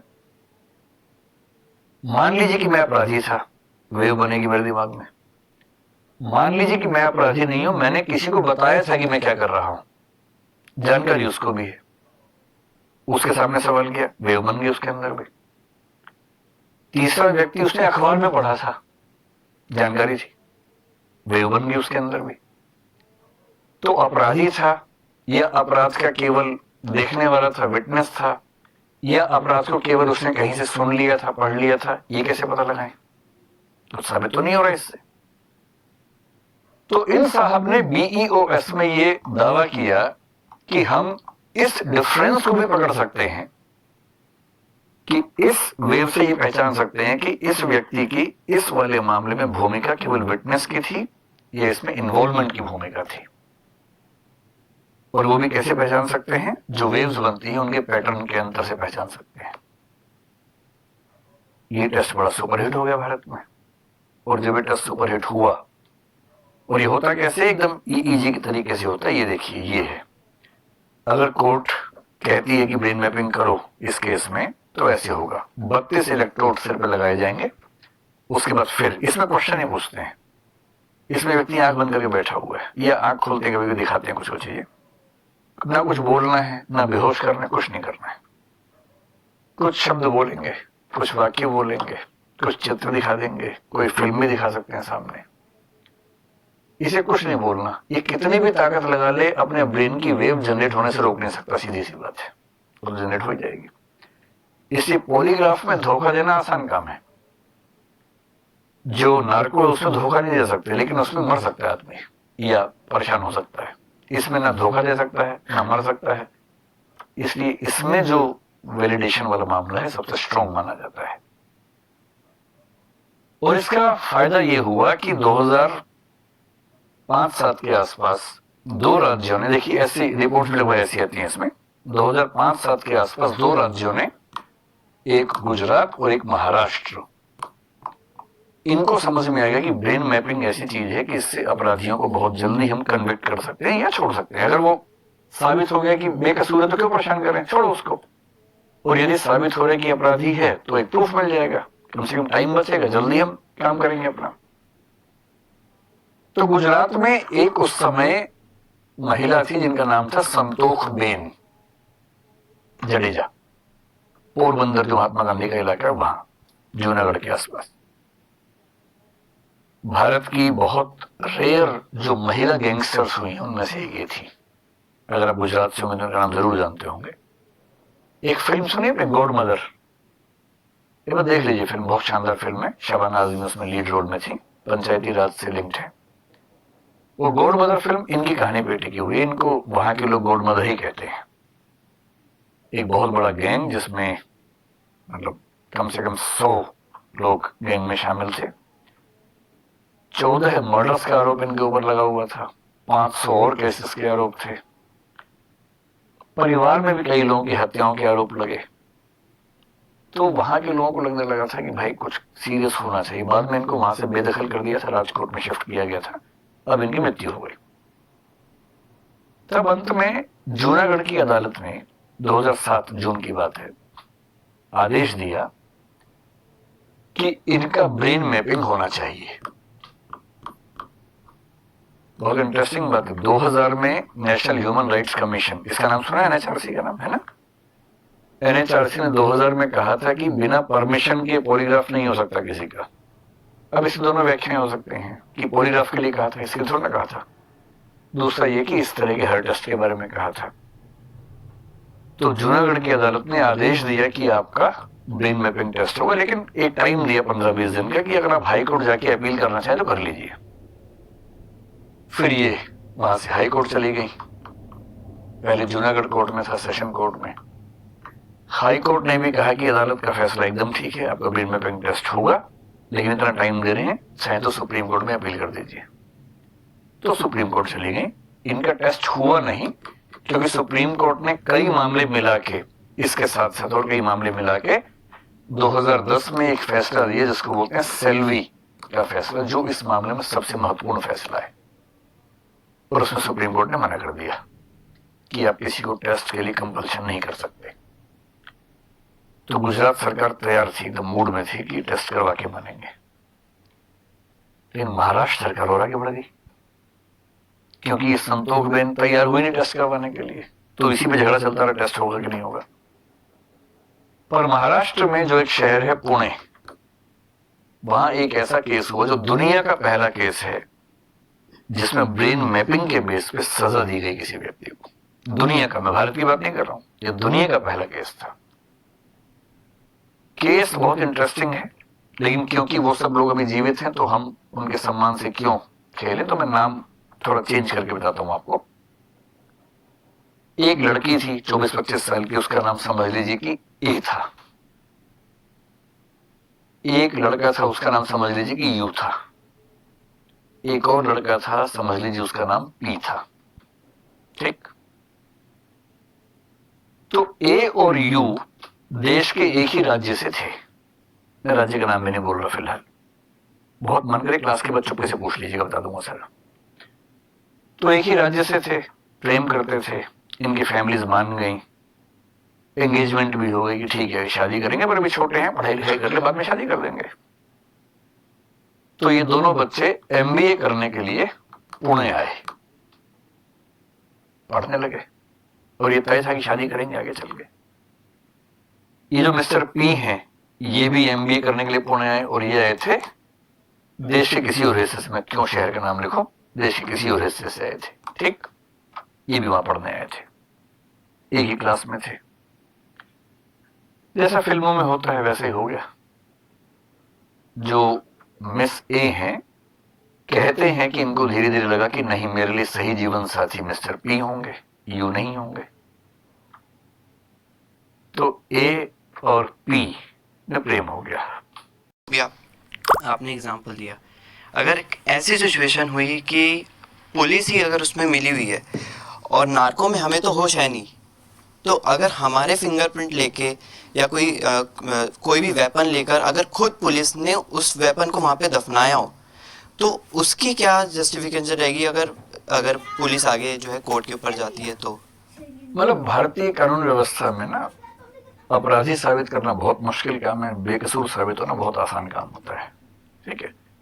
फिंगरप्रिंट मैचिंग वगैरह, इन सब के लिए इंडियन एविडेंस एक्ट में पूरे प्रोसीजर्स दे रखे हैं। उन प्रोसीजर के अलावा कुछ कर नहीं सकते। और उसमें एक एक चीज की वीडियो रिकॉर्डिंग होगी, सब चीजें होंगी, और उसमें जो वकील होता है उस पक्ष का, जो अपराधी के पक्ष में है, उसको पूरा अधिकार है कि वो पूरी जांच की कार्रवाई पर सवाल खड़े कर सकता है। इतना आसान नहीं होता है। लेकिन ये बात सही है कि नार्को में उसने कुछ कहा, उसकी वैल्यू नहीं है। जैसे मैंने तेलगी का एग्जांपल दिया, तेलगी ने नार्को टेस्ट के तहत 2 नेताओं के नाम बोल दिए। बाद में जब कोर्ट में हुआ, मतलब सेक्शन 164 के तहत जब उसकी गवाही हुई, तब उसने नाम नहीं बोले। उससे पूछा भी गया क्या किसी व्यक्ति का नाम कोई शामिल है, उसने कहा नहीं, कोई शामिल नहीं है। तो क्या माना गया कि कोई शामिल नहीं है, जबकि उसने नार्को में नाम बोल दिए थे। तो फिलहाल ये है कि भारत में किसी बेकसूर को अपराधी साबित करना आसान काम नहीं है। ऐसा होता होगा कुछ केसेस में, लेकिन आसान काम नहीं है। और मतलब उस वकील के पास अधिकार है ना सवाल खड़े करने के लिए, करते ही है। हाँ सर, मेरा नाम प्रियंका है और मेरा सवाल ये है कि अगर कोई अपराध हुआ है और वहाँ पे कोई आई विटनेस है, तो क्या दूसरा पक्ष उस चीज में ये बोल सकते हैं कि हम इनका पॉलीग्राफ या नार्को टेस्ट कराने की हम अपील कर सकते हैं उसमें? अपील तो कर सकते हैं, और ये जो विटनेसेस हैं उनके मामले में भी हो सकता है कि पॉलीग्राफ की बात करें, लेकिन वही बात है कि उसकी कंसेंट होना जरूरी है। अगर वो विटनेस कंसेंट ना दे तो फिर नहीं हो पाएगा, किसी का भी नहीं होगा, ना अभियुक्त का ना ही किसी विटनेस का, ठीक है। और सेक्शन 164 जो है ना, ये 161 है, ये अभियुक्त के लिए भी है, विटनेसेस के लिए भी है। तो ठीक वही प्रोसेस पॉलीग्राफ पे भी लागू हो जाएगा, विटनेस भी और अभियुक्त भी, दोनों के लिए, ठीक। समाप्त करें फिर। चलिए, बहुत बहुत धन्यवाद, और मुझे उम्मीद है कि आप लोग बहुत बोर नहीं हुए होंगे। तो जल्दी ही फिर कभी मिलते हैं, ठीक है। धन्यवाद, शुक्रिया।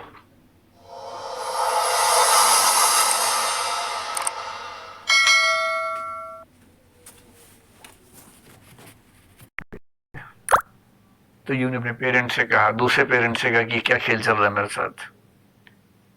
तो पेरेंट्स ने भी समझाया दोनों को। उसके बाद कहते हैं, जो केस में लिखा हुआ है, ए और पी वहां से भाग गए। खूब हल्ला मचा, शोर हुआ, खूब हुआ। अंत में फिर ए वापस वहां पहुंची और उसने यू से कहा, आप समझ रहे ना यू कौन है? यू कौन है? जैसे शादी होने वाली थी, ठीक है। तो उसने यू को बुलाया एक रेस्टोरेंट में, बहुत फेमस रेस्टोरेंट में बुलाया पुणे में। तो यू आया, नाराज भी था। तो उसने कहा नाराज मत हो, गलतियां हो जाती हैं। मैं भी शिरडी के मंदिर गई थी, वहां से प्रसाद लाई हूं, सब ठीक होगा, लो प्रसाद तो खाओ।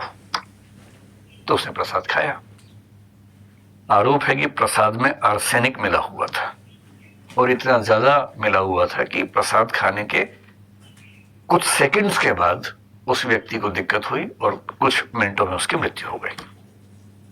किसकी मौत हुई बताओ? पता है ना, यू की हुई। हाँ, यू की मौत हो गई। पुलिस आ गई तो ये पहले माना गया कि एक्सीडेंटल डेथ है, पता नहीं क्या था। फिर जो यू मरा था उसके पेरेंट्स ने आरोप लगाया ए पे, पूरी कहानी बताई पुलिस को, फिर ए पे चार्ज लगा, इन्वेस्टिगेशन हुई, सबूत कोई था नहीं। उस समय तक सीसीटीवी उस तरह से होते नहीं थे। यह भी साबित नहीं हो सकता था कि प्रसाद ए ने यू को दिया। कैसे साबित हो जाएगा? सीसीटीवी तो है नहीं, और कोई चुपके से अब कुछ कहे खाने के लिए, कोई और वहां पर देख नहीं रहा, कैसे साबित होगा? तो पुलिस ने अपनी तरफ से बहुत सारी कोशिश की, लेकिन कुछ साबित कर नहीं पा रही थी। अंत में उस केस में तय हुआ कि भाई हम BEOS करवाएंगे, और इनसे कहा गया मिस ए से कि आप ये टेस्ट करवा लीजिए। पुलिस समझाती है देखो टेस्ट करवा लो, तुम तो ईमानदार हो, इससे बच जाओगे, बहुत ठोस बात हो जाएगी, टेंशन मतलब उसमें कुछ नहीं होता है, लेकिन हाँ बात अच्छी हो जाती है। अभियुक्त सोचते अच्छा इससे मैं कम से कम 3rd डिग्री से बच जाऊंगा, कम से कम पिटाई नहीं होगी मेरी। तो लोग कहते हैं अच्छा ठीक है करवा लेते हैं। तो उसकी परमिशन से ही हुआ, और इस टेस्ट में साबित हो गया कि उसी ने खून किया है। क्वेश्चन ऐसे पूछते हैं, प्रसाद बत्ती जल गई, फिर 4 सवाल ऐसे पूछे, पेड़ पौधे कुछ नहीं जल रहा, प्रसाद में आर्सेनिक, फिर बत्ती जल गई, फिर आर्सेनिक कहां से खरीदा था उस शॉप का नाम बोला, बत्ती जल गई। और ऐसे करते करते 15-20 सवाल जिनको लिंक किया जाए तो साबित होता है कि हाँ इसी व्यक्ति ने ऐसा किया। और ये BEOS की रिपोर्ट कोर्ट में गई, और उस कोर्ट में जो जज थी शालिनी, उनका नाम था शालिनी जोशी नाम था, शालिनी फलसावकर जोशी शायद नाम था पूरा। दुनिया के इतिहास में पहला मामला जिसमें कन्विक्शन क्या होता है? यह साबित होना किसने अपराध किया है, जिसमें कन्विक्शन प्राइमरीली इसकी रिपोर्ट के बेस पे हुआ। और भी चीजें थी लेकिन ये भी था। और जज ने जजमेंट में 9 पेज लिखे केवल BEOS को क्यों प्रमाण माना इस बारे में, और उम्र कैद की सजा हुई। हालांकि बाद में सुप्रीम कोर्ट का जो फैसला है 2010 में, उसके बाद ये सब गवाहियां ही बेकार मान ली गई, तो फिर चीज चेंज हो गई। लेकिन हाँ, और जैसी ये सजा हुई, दुनिया भर के क्रिमिनल जो साइंटिस्ट हैं, क्रिमिनोलॉजी के एक्सपर्ट्स हैं, उन सब में चर्चा होने लगी, जर्नल्स में आर्टिकल छपने लगे, आरोप लगने लगे भारत सरकार पे, भारत की राज्य पे। कई देश भागे भागे कि हमें भी दो, हमें भी दो, हम भी करेंगे अपने यहाँ। इजराइल ने बहुत इंटरेस्ट शो किया उस समय, तो डिबेट थी कि ये ठीक है नहीं है। लेकिन BEOS से कैसे हम पता लगाते हैं? अब जैसे इस केस में सुनने में आ रहा है कि अगला जो स्टेप होगा वो शायद BEOS का होगा, और ऐसी रिपोर्ट्स के माध्यम से हम चीजों को फाइनलाइज करेंगे। ये है 3 टेस्ट। अब सवाल ये है कि लीगल इनकी वैल्यू क्या है? क्या हम इनको लीगली एकदम ठीक मान लें? अभी हमारा सिस्टम क्या मानता है, हमारे सुप्रीम कोर्ट क्या मानता है? तो लीगल में ना 2 क्वेश्चंस पे हमेशा ध्यान रखना। पहली बात कि ये कंपल्सरी हैं या नहीं, होने चाहिए या नहीं। आपकी क्या राय है? कंपल्सरी होना चाहिए कि किसी पे आरोप है, उसको लिटाया, इंजेक्शन लगाया और सब पूछ लिया उससे, बहुत टाइम बचेगा, सरकार का पैसा बचेगा, पुलिस की सैलरी बचेगी, डोज कम देंगे ताकि मरे नहीं, तो कर लेना चाहिए। जैसे मान लीजिए कोई कभी आप पे आरोप लगा दिया, अपने दोस्त किसी मेरे पैसे चुराए हैं, पुलिस के चलो चलो चलो लेटो, इंजेक्शन लगाया और पूछा, पता लगा चोरी नहीं की, फिर क्या अच्छा ठीक है उठो जाओ, ठीक रहेगा ऐसा? आप नहीं चाहते। अपने ऊपर आते ही विचार बदल जाते हैं, दूसरों के ऊपर आए तो लगता है हाँ हो जाना चाहिए, अपने ऊपर आते लगता है कि नहीं ऐसे नहीं होना चाहिए। और दूसरा ये है कि अगर ये टेस्ट कोई करवाता है तो उसकी वैलिडिटी कितनी मानी जाए? क्या इस टेस्ट की रिपोर्ट से मान लिया जाए कि रिपोर्ट एकदम फाइनल है, या उसके ऊपर कोई question mark, ifs and buts हमें मान के चलने चाहिए? एक एक क्वेश्चन है। आप लोग थक तो नहीं गए? बस 15-20 मिनट में बात करते हैं, खत्म हो जाना चाहिए। पहली बात है कि कंपल्सरी इसको माने या ना माने। अब मैं आपको देखिए कंसेप्ट समझा रहा हूं। जब भी कानून की बात हो ना तो गहरी बात कीजिएगा, हल्की बात मत कीजिएगा। लोग बहुत बोलते हैं कैसी पुलिस है, कैसा कानून है, इतना टाइम लगाते हैं, कसाब को बिरयानी खिला रहे थे, ये वो, तुरंत मार देना चाहिए, एनकाउंटर कर दो तुरंत। एक अप्रोच ही होती है। एक कानून की दुनिया में एक ना आदर्श वाक्य चलता है जिसको बोलते हैं एक्सियोम चलता है। और वो एक्सियोम का मतलब है एक मूल वाक्य है जिसके बेस पर सब चीजें बनाई जाएंगी।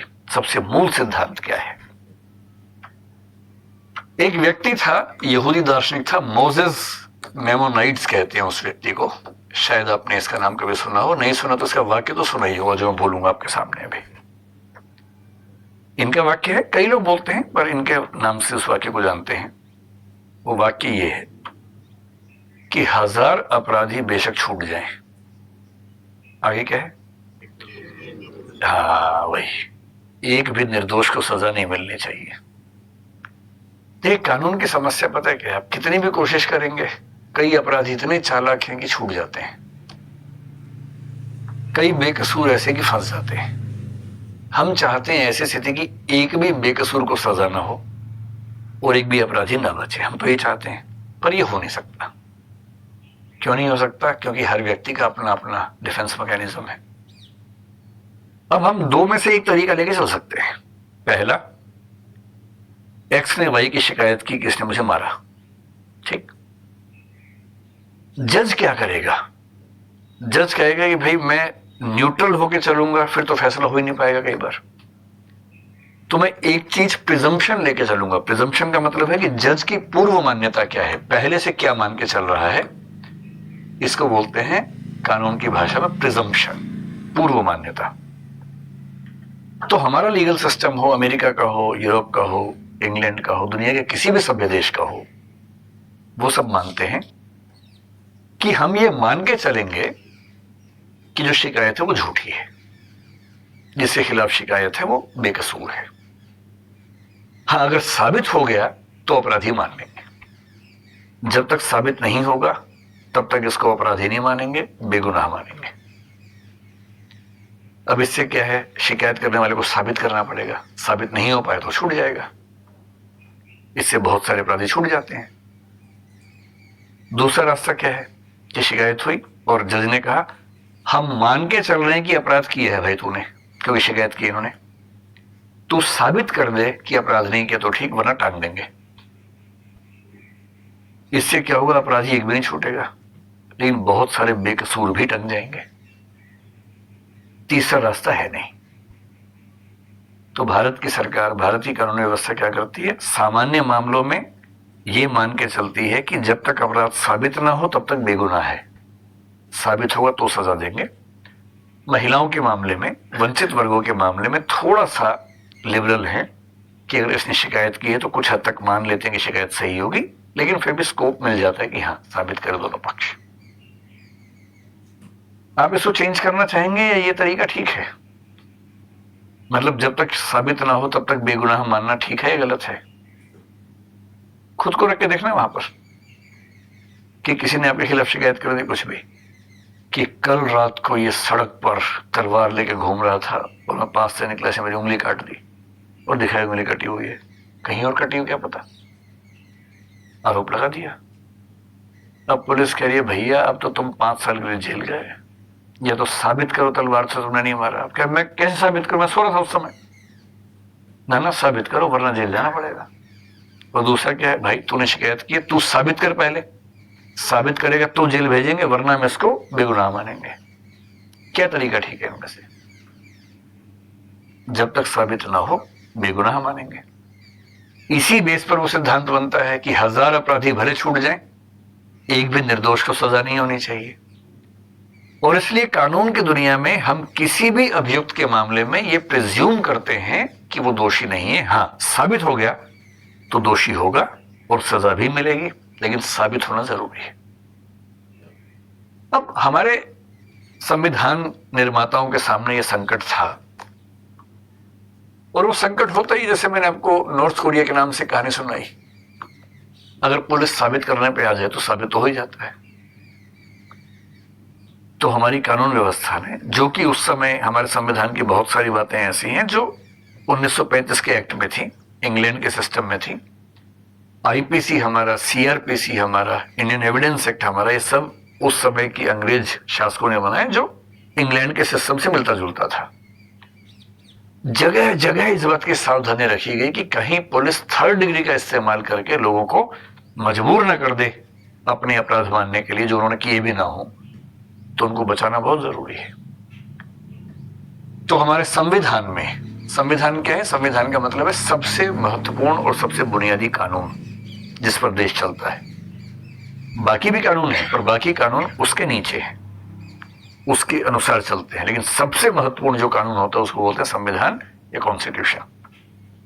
हमारे कॉन्स्टिट्यूशन में एक आर्टिकल है 20 और उसका जो तीसरा भाग है 20 क्लॉज 3 जिसको बोलते हैं, उसमें एक वाक्य लिखा हुआ है जिसका हिंदी सरल भाषा में भाव ये है कि अगर कोई व्यक्ति अभियुक्त है, आरोपी है, एक्यूज है, तो उसे स्वयं अपने विरुद्ध गवाही देने के लिए बाध्य नहीं किया जाएगा। Someone accused for any crime shall not be compelled to be a witness against himself. आप पर कोई आरोप लगा दिया, कहने आरोप तो कोई भी लगा सकता है, किस पे नहीं लगते आरोप। अब पुलिस ने कहा भाई तेरे ऊपर आरोप है चोरी का, इधर आ, तूने की है? आपने कहा नहीं। अच्छा, साइड वाले कमरे में चल। और वहां लाठी भाला तोप लेके आ गए, मार मार के अंत में आदमी को लगता है चोरी मान लेता हूँ, ठीक है, ये तो जान से मार देगा। आपने कहा हाँ मैंने चोरी की। बोले भाई हम तो पहले कह रहे थे, चल लिख के दे मैंने चोरी की। आपने कहा मैंने चोरी की है। अदालत में देखा है, हाँ जी इसने चोरी की है, वो लिख के दे रहा, बोल भी रहा है, रिकॉर्डिंग में है इसकी पूरे से। जज ने कहा अच्छा तुमने चोरी की है? आप कह रहे हाँ जी मैंने चोरी की है, तो जाओ फिर 1 साल के लिए जेल में। हो गया फैसला, केस बंद, पुलिस इफेक्टिव है, जबरदस्त तरीके से काम चल रहा है। पर ऐसी व्यवस्था तो हम में से कोई नहीं चाहता। तो संविधान ने लिख दिया भाई कि अगर कोई व्यक्ति अभियुक्त है तो उसको अपने विरुद्ध गवाही देने के लिए बाध्य नहीं कर सकते। आप कहेंगे बताओ तुमने किया है, नहीं, वो कहेगा नहीं पता, नहीं बोलूंगा, मैं अपने खिलाफ नहीं बोलूंगा किसी भी हाल में, मेरा कॉन्स्टिट्यूशनल फंडामेंटल राइट है, नहीं बोलूंगा। और ये राइट दुनिया के हर सभ्य देश में, केवल हमारे देश में नहीं, हर सभ्य देश में। फिर इस बात को और स्पष्ट करने के लिए एक कानून होता है CRPC, पता नहीं इसका नाम आप जानते हैं, क्रिमिनल प्रोसीजर कोड। एक है IPC, Indian penal code. IPC में लिखा है कौन सा काम अपराध है, कितनी सजा होगी, सब्सटेंटिव लॉ बोलते हैं। सीआरपीसी का मतलब है कि आपराधिक मामलों में अदालत में कार्यवाही कैसे चलेगी। क्रिमिनल प्रोसीजर कोड, प्रोसीजर के बारे में। जब भी गवाही होती है ना, या तो होती है सेक्शन 161 में या होती है सेक्शन 164 में। जब पुलिस गवाही लेती है तो 161 में लेती है, और जज जो गवाही लेता है वो 164 में होता है, जिसको मजिस्ट्रेट बोलते हैं, या एडिशनल मजिस्ट्रेट होगा। बहुत इंटरेस्टिंग बात है, पुलिस ने आपसे क्या कहलवा लिया उसकी कोई वैल्यू नहीं है, जीरो वैल्यू है। पुलिस ने आपको बुलाया पुलिस स्टेशन में, कहा मारूंगा कस के, बोल तूने चोरी की है, कुछ डरना नहीं है, बोलेंगे हाँ मैंने चोरी की है, लिख दे तो मैंने चोरी की है, उसकी कोई वैल्यू नहीं है, 1% वैल्यू उसकी नहीं। गवाही की वैल्यू केवल तब है जब वो सेक्शन 164 के तहत हुई हो, और 164 के तहत गवाही जो होती है वो मजिस्ट्रेट के सामने होती है, और मजिस्ट्रेट यानी कि जज, जो क्रिमिनल मामले में जज होता है उसको मजिस्ट्रेट बोलते हैं। और वो आपको सबसे पहले बोलेगा कि देखिए कन्फेशन करने की जरूरत नहीं है जब तक आपका मन ना करे। कन्फेशन का मतलब आपने इकबालिया बयान कि हाँ मैंने जुर्म किया है। वो साफ साफ बोलेगा कि कानून व्यवस्था के तहत आप कन्फेशन करने के लिए मजबूर नहीं है, ये आपकी चॉइस का मामला है। हाँ मेरे सामने आप कन्फेशन करेंगे तो ये एक सबूत बन जाएगा आपके खिलाफ, आप नहीं करेंगे तो आपकी चॉइस है, हम बाध्य नहीं कर सकते आपको। और फिर वो गवाही लेगा, पूरी गवाही नोट करेगा, नोट करने के बाद उस व्यक्ति को पढ़ के सुनाएगा कि भाई ये नोट किया है, सुन लो, ठीक है? वो कहेगा हाँ ठीक है, तब साइन करेगा वो व्यक्ति खुद भी, और जज भी साइन करेगा उस पर। और मजिस्ट्रेट साइन करने से पहले एक पैराग्राफ लिखना होता है कि सारे नियम समझा दिए गए थे और मुझे पूरा विश्वास है कि इस व्यक्ति ने दबाव में आकर यह बयान नहीं दिया है, ये भी लिखना पड़ता है, तब होती है गवाही सेक्शन 164 में सही। और इसी कानून के सेक्शन 281 में ठीक से बताया गया कि गवाही की नोटिंग की प्रक्रिया क्या होगी, तो इन दोनों को मिला के काम किया जाता है। 161 में क्या है कि पुलिस इन्वेस्टिगेशन कर रही है। अब जो आईओ है, आईओ क्या होता है? इन्वेस्टिगेटिंग ऑफिसर, इन्वेस्टिगेशन ऑफिसर, जो इन्वेस्टिगेट करता है उस मामले को, उसको अधिकार है कि वो किसी को बुला सकता है। तो 161(1) में कहा गया कि पुलिस का अधिकारी किसी भी ऐसे व्यक्ति को बुला सकता है, उसकी मतलब बातचीत कर सकता है, विटनेस ले सकता है, जो उसके हिसाब से उस केस के बारे में जानकारी रखता है। उसको अधिकार है पुलिस वाले को। 161(2) जो है बहुत इंटरेस्टिंग है। 161 का जो पार्ट 2 है उसकी भाषा पता क्या है कि पुलिस का अधिकारी उस व्यक्ति से कोई भी सवाल पूछ सकता है और उस व्यक्ति को सामान्यतः हर सवाल का जवाब देना अनिवार्य है। केवल उन सवालों को छोड़कर जिनके बारे में उसे लगता है कि इनका जवाब देने से वह खुद अपराधी बन सकता है, यह वह अपराधी साबित हो सकता है।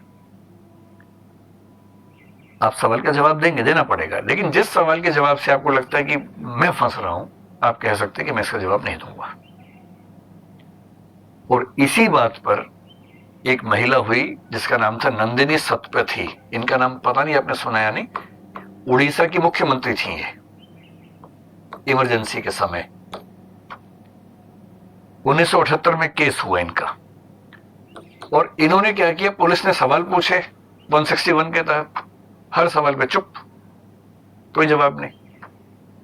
इन्होंने कहा कि आपका हर सवाल ऐसा है कि मैं जवाब दूंगी तो मेरा सेल्फ इनक्रिमिनेशन हो जाएगा, मैं अपने खिलाफ गवाही दूंगी और संविधान का अनुच्छेद 20(3) और आईपीसी सीआरपीसी 161(2) मुझे परमिशन देता है कि मैं ऐसे सवाल का जवाब ना दूं। यह मामला सुप्रीम कोर्ट चला गया कि अगर कोई अभियुक्त जवाब ही ना दे तो हम क्या करें।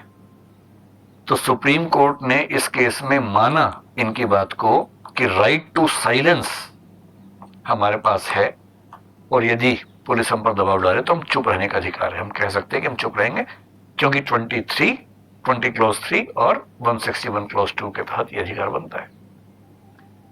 अब इससे अभियुक्त के अधिकार बढ़ते हैं, पुलिस की जिम्मेदारी बढ़ जाती है। पुलिस सब परेशान है, किसी को बुलाया कि हाँ भाई तुम वहां गए थे, वो चुप, नहीं गए थे चुप, तुमने किया चुप, नहीं किया चुप। अब पुलिस कहेगी कि अपना सर फोड़े, क्या करें हम, हमें भी फैसला निकालना है, जजमेंट निकालना है, हम भी क्या करें। उसका अधिकार है कि वो ना बोले क्योंकि संविधान और कानून ये कहता है। तो सवाल ये था कि क्या हम इस चीज को कंपल्सरी करें। अगर कंपल्सरी करेंगे तो इन व्यक्तियों को अपने खिलाफ गवाही देने की बाध्यता हो जाएगी, क्योंकि जैसे नार्को किसी का हुआ वो तो होश हवास में है ही नहीं, बोल दिया, उसके खिलाफ गवाही हो गई। तो अपने खिलाफ गवाही देने की बाध्यता जो संविधान मना करता है, सीआरपीसी मना करता है, क्या हम उसके लिए किसी को बाध्य कर सकते हैं। 1997 में एक व्यक्ति ने इसी पर एक पिटीशन लगाई कि भाई अब क्यों कंपल्सरी करते हो, क्यों परेशान करते हो हमें। उसका नाम था इंदिरा पी चौधरी और इसने बात कही ह्यूमन राइट कमीशन से, NHRC, national human rights commission. और नेशनल ह्यूमन राइट्स कमीशन ने 2000 ईस्वी में एक डिटेल्ड डॉक्यूमेंट निकाला। अभी सुप्रीम कोर्ट ने कुछ नहीं कहा है, हाई कोर्ट नहीं कह रहा है, नेशनल ह्यूमन राइट्स कमीशन कह रहा है, जिसकी बात को मानना जरूरी नहीं है, वो एक सुझाव के रूप में होती है, बात गाइडेंस के रूप में होती है। और ह्यूमन राइट्स कमीशन ने कहा कि भारत के संविधान और कानून के तहत हमारे दिशा निर्देश गाइडलाइंस ये हैं। नंबर 1, किसी भी अभियुक्त या गवाह को पॉलीग्राफ या इस तरह के टेस्ट के लिए बाध्य नहीं किया जा सकता। ये उसकी चॉइस का मामला है, वॉलंटरी होना चाहिए। फिर यह भी लिखा कि वॉलंटरी में भी ध्यान रखना है, किसी मजिस्ट्रेट के सामने वो व्यक्ति कहेगा कि हाँ मैंने इस टेस्ट के लिए अपनी परमिशन दी है। इसलिए इस केस में क्या हो रहा है कि मजिस्ट्रेट के सामने अभियुक्त कहेगा कि हाँ मैं परमिशन दे रहा हूं, तो टेस्ट होगा उसके बाद। तीसरी बात, जब उससे परमिशन लेंगे उससे पहले उसको बताएंगे कि इसमें लीगल, साइकोलॉजिकल और फिजिकल एस्पेक्ट क्या क्या हैं, ताकि उसको सब बातें पता होनी चाहिए। चौथी बात जो बाद में समझेंगे, साथ में उसको यह भी बताया जाएगा कि इसमें आप जो भी चीजें निकलेंगी वो कन्फेशन नहीं माना जाएगा आपका, वो कन्फेशन नहीं है, उसकी वैल्यू कन्फेशन की नहीं है। क्यों? कन्फेशन लेने का अधिकार केवल और केवल मजिस्ट्रेट को है, वो ना पुलिस को है, ना मनोवैज्ञानिक को है, ना डॉक्टर को है, ना किसी और को है। और कानून की व्यवस्था कहती है कि जब आप अपराधी से, अभियुक्त से बात करेंगे वो होशो हवास में होना चाहिए। अगर वो होशो हवास में है ही नहीं तो उससे हम उस समय की उसकी गवाही को कैसे वैल्यू दें। तो या तो इन सब में अमेंडमेंट करके लिख दें कि इसको हम गवाही मानेंगे, जब तक नहीं लिखा तब तक ह्यूमन राइट्स कमीशन ने यह निर्देश निकाला। तो अभी तक की जो स्थिति है, इसके बाद अंतिम जो बात है वो ये कि 2010 में एक फैसला हुआ, जो मैंने आपसे कहा सेल्वी का मामला, जो मैं बाद में डिस्कस करूंगा। सुप्रीम कोर्ट ने भी इसमें साफ कह दिया कि आप नेशनल ह्यूमन राइट्स कमीशन की बातों को मानेंगे, कंपल्शन नहीं कर सकते, चॉइस का मामला है। और कंपल्शन क्यों नहीं कर सकते, इस मामले में सुप्रीम कोर्ट ने तो और 2-3 बातें कह दी। आर्टिकल 20 पार्ट 3 का विरोध तो है ही, उसने ये भी कहा कि आप अपने खिलाफ गवाही नहीं देना चाह रहे, आप चुप रहना चाह रहे हैं, उसके भी खिलाफ है। और मेंटल प्राइवेसी के खिलाफ है। राइट टू प्राइवेसी जिसको हम बोलते हैं वो आर्टिकल 21 में आता है, राइट टू पर्सनल फ्रीडम में आता है। आप किसी के दिमाग के अंदर घुस के कुछ कुछ ऐसी बातें निकाल के ले आए जो कहीं मिसयूज भी हो सकती हैं, उसकी प्राइवेसी खत्म हो गई। तो राइट टू मेंटल प्राइवेसी भी तो एक चीज है, वो भी तो उससे खत्म हो रहा है। फिर सुप्रीम कोर्ट ने कहा राइट टू डिग्निफाइड लाइफ, वो भी आर्टिकल 21 के तहत आता है। Right to life and personal liberty है आर्टिकल 21। उससे कहा राइट टू लाइफ का मतलब पशु वाली जिंदगी नहीं है, इंसान वाली जिंदगी है, डिग्निटी वाली। इसमें डिग्निटी खत्म होती है, क्योंकि इस व्यक्ति ने जो आरोप लगाया था वो ये कि मुझसे परमिशन तो ले ली टेस्ट लेने की, उसके बाद जो मेरा हल किया टेस्ट के नाम पे, डिग्निटी उसमें नहीं थी एकदम। तो सुप्रीम कोर्ट ने राइट टू डिग्निफाइड लाइफ खत्म होता है। राइट टू पर्सनल लिबर्टी जो है, जिसमें एक व्याख्या है राइट टू प्राइवेसी, वो खत्म होता है। Right to not be self criminated जैसा जो वाक्य बनेगा वो खत्म होता है, इसलिए हम इसकी परमिशन नहीं देंगे। सुप्रीम कोर्ट ने ये जरूर कहा, सरकार ने बहुत दबाव बनाया कि अगर इसकी परमिशन मिलेगी तो 3rd डिग्री खत्म हो जाएगा, जल्दी फैसले होंगे, राज्य का दबाव कम होगा, हम अपराधियों को जल्दी जेल तक पहुंचा पाएंगे। तो सुप्रीम कोर्ट ने पासिंग रेफरेंस में कहा भाई अगर आपको इतना ही मन है तो संविधान और एक्ट में संशोधन कर दीजिए, हम ऐसा नहीं करेंगे, हम ये व्याख्या नहीं करेंगे, आप करेंगे तब तक देखेंगे। फिलहाल अभी जो कानून है, जो संविधान है, उसके तहत अगर आप हमसे पूछेंगे तो हम तो परमिशन नहीं देंगे इस चीज की, क्योंकि ये ह्यूमन डिग्निटी के खिलाफ हमें लग रहा है।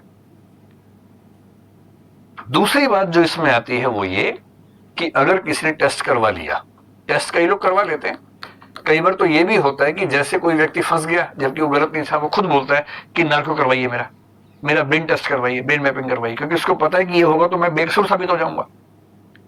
तो कई लोग वॉलंटरीली चाहते हैं कि उनका टेस्ट हो जाए।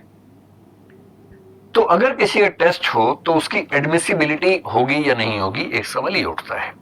एडमिसिबिलिटी मतलब उसको स्वीकार किया जाएगा या नहीं, ये सवाल है। इसके लिए जो हमारा एक्ट है देश में, उसको बोलते हैं इंडियन एविडेंस एक्ट 1872। ये एक्ट बताता है कि गवाही की वैल्यू क्या है, प्रूफ की वैल्यू क्या है, एविडेंस की वैल्यू क्या है। किसी एविडेंस मानेंगे, किसी केवल स्टेटमेंट मानेंगे, किसी केवल रेलिवेंट फैक्ट मानेंगे।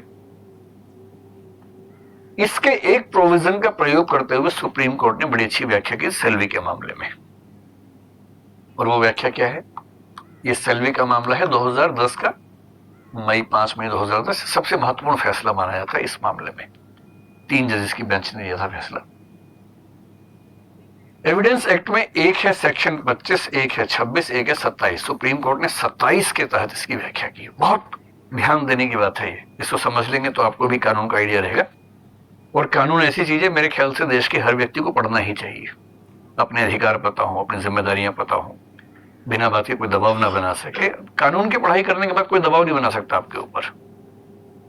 कोई बोलेगा कि ऐसे आप बोलेंगे इंडियन एविडेंस एक्ट सेक्शन 27, फिर कोई कुछ बोलेगा ही नहीं, बोलेगा अच्छा ठीक है अब जाइए जाइए जाइए, है ना। तो बहुत महत्वपूर्ण बातें हैं।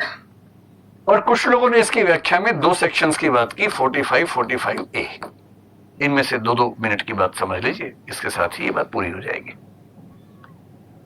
सेक्शन 25 क्या कहता है कि अगर पुलिस के सामने किसी ने कन्फेशन किया है या कोई विटनेस दिया है, उसके बेस पर उसे अपराधी नहीं माना जाएगा।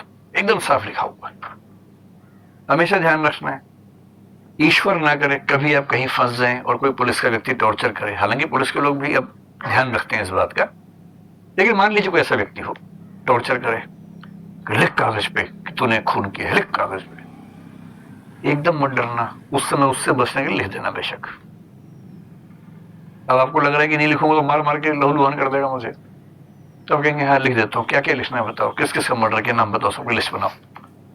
हाँ मैंने ही मारा था किसी का भी नाम लिख दीजिए ना, चंद्रगुप्त मौर्य को मैंने मारा था लिख दीजिए, कुछ भी लिख दीजिए, जो बनकर लिखवा लीजिए। बिल्कुल नहीं डरना है।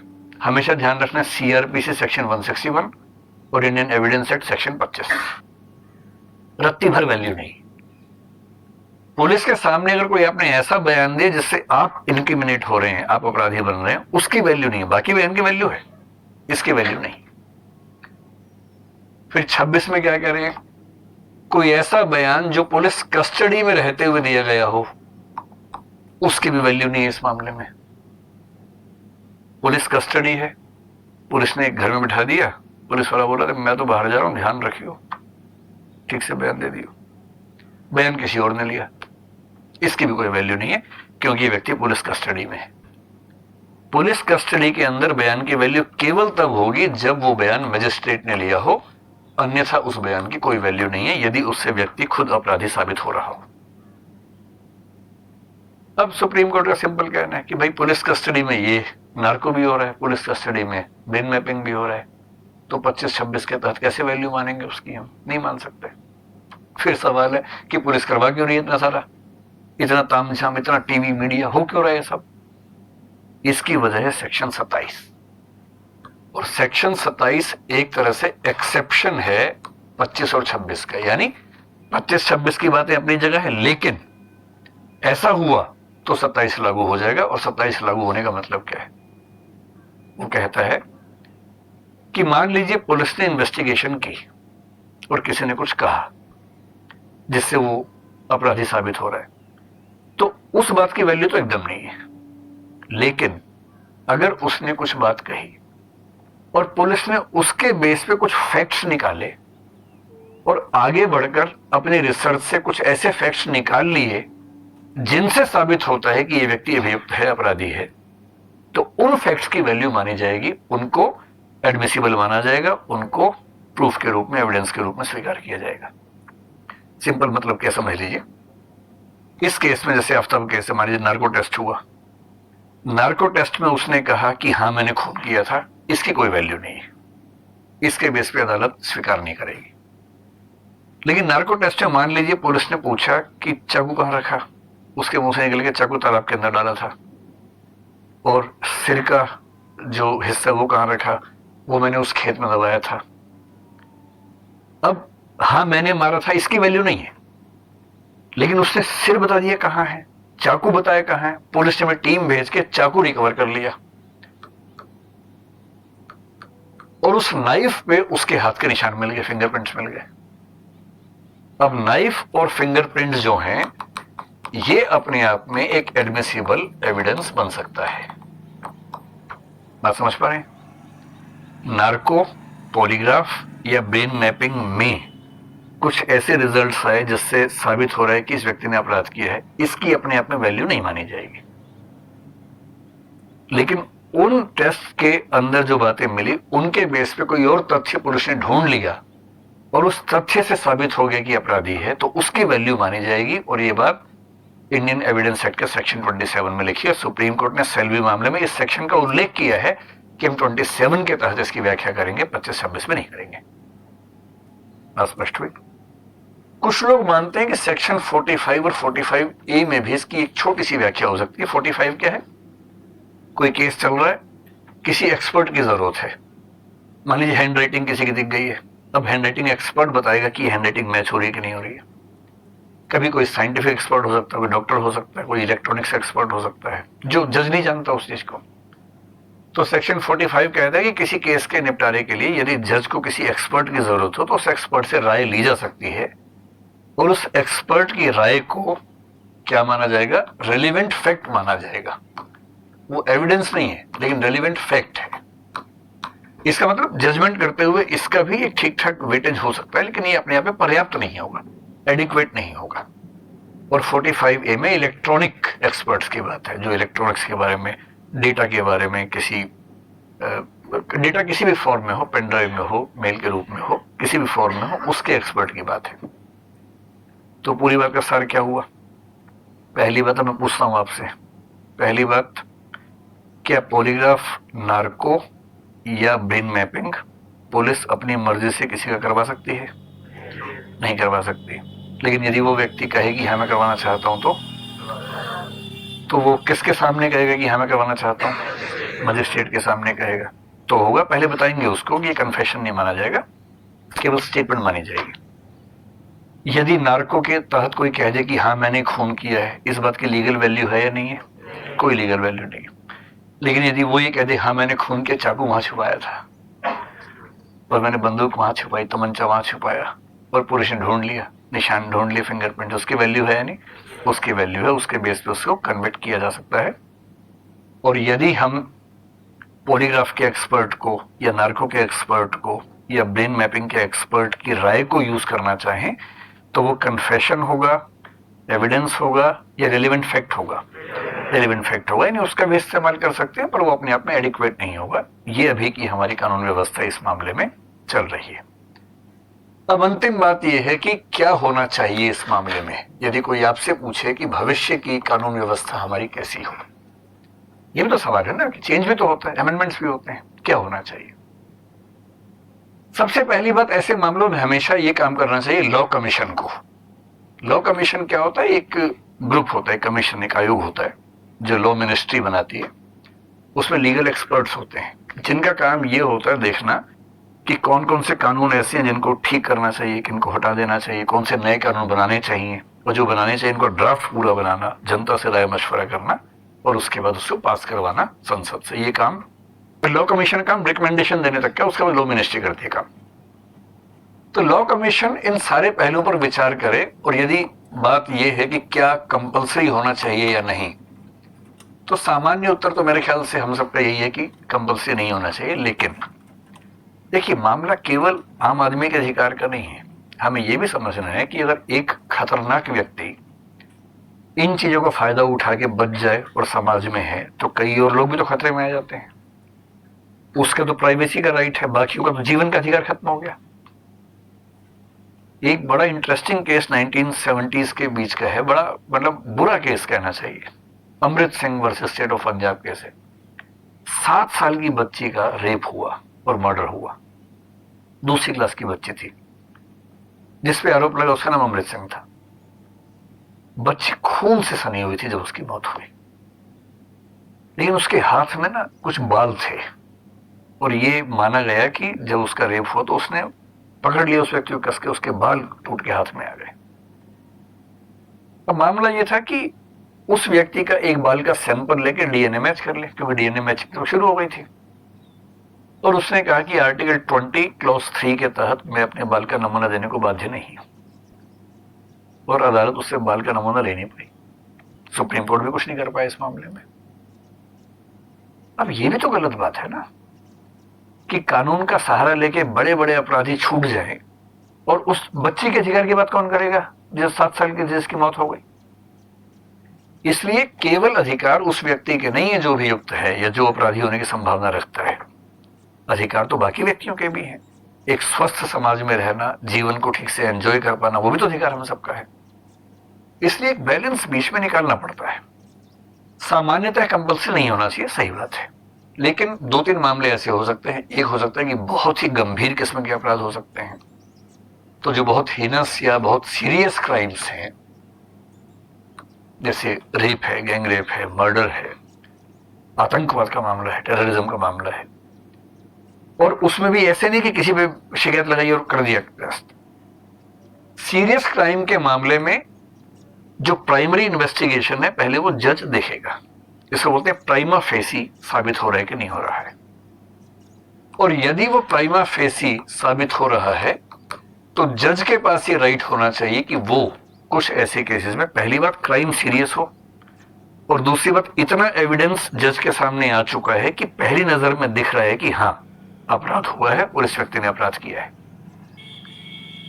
ऐसे केस में मजिस्ट्रेट्स को, बेशक सेशन जज को, सेशन जज का मतलब एक जिले का सीनियर मोस्ट मजिस्ट्रेट जो होता है वो, तो बेशक केवल सेशन जज को आप ये राइट दें कि ऐसे मामलों में वो आदेश दे सके कि हाँ इस व्यक्ति का टेस्ट होना चाहिए। और उसमें ब्रेन मैपिंग को हम सबसे ऊपर, क्योंकि ब्रेन मैपिंग में धोखा भी नहीं दे सकते और रिस्क भी नहीं है उस व्यक्ति को।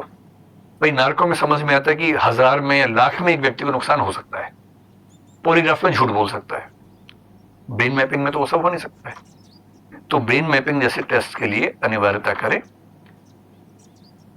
और दूसरी बात यह है कि जो हैबिचुअल क्रिमिनल्स हैं, ये हैबिचुअल ऑफेंडर्स हैं, मान लीजिए अभियुक्त नहीं, जिन पर अपराध साबित हो चुके हैं, 2-3 बार सजाएं काट चुके हैं और वो भी सीरियस हैवी क्राइम करते हैं, तो एक ऐसा क्लासिफिकेशन हो सकता है कि कौन कौन से क्राइम करने वाले व्यक्तियों को इस कैटेगरी में रखेंगे, और यदि ऐसा व्यक्ति किसी मामले में फिर से अभियुक्त बनता है तो उसका टेस्ट करवाने के लिए हम कर सकते हैं। एग्जैक्टली तो लॉ कमीशन बताएगा, हम तो केवल एक मोटी मोटी बात कर सकते हैं, खाका बना सकते हैं। अब दूसरी बात है, क्या इसको एडमिसिबल मान लेना चाहिए कि किसी ने नार्को के नशे में बताया कि हाँ मैंने ही खून किया है। सरकार का विचार ये था उस मामले में कि सर इससे काम जल्दी निपटेगा, 3rd डिग्री भी नहीं करना पड़ेगा, कन्विक्शन रेट बढ़ेगी, एक्विटल मतलब छोड़ देना, वो रेट बढ़ेगी, फायदा है। पर सुप्रीम कोर्ट ने ना भाई हम तो ऐसा नहीं करेंगे, आपको करना तो संशोधन कर लीजिए। मेरे ख्याल से एडमिसिबिलिटी के मामले में अभी रुकना चाहिए, अभी जो स्थिति चल रही है वो ठीक है। अभी सेक्शन 27 कौन से एक्ट का सेक्शन है? इंडियन एविडेंस एक्ट का, अभी 27 के तहत चल रहा है तो उसको हम चला सकते हैं। लेकिन आज से कुछ साल बाद हो सकता है कि BEOS या ब्रेन मैपिंग जैसी तकनीकें बहुत आगे के स्तर पर चली जाए। आजकल MRI यूज करना शुरू कर दिया है, फंक्शनल MRI एक टेस्ट होता है, और आज से 20, 25, 50 साल बाद हो सकता है कि ऐसे स्कैन ब्रेन के होने लगे कि कुछ कहने की जरूरत ही ना पड़े, ना रिस्क हो जरा सा भी।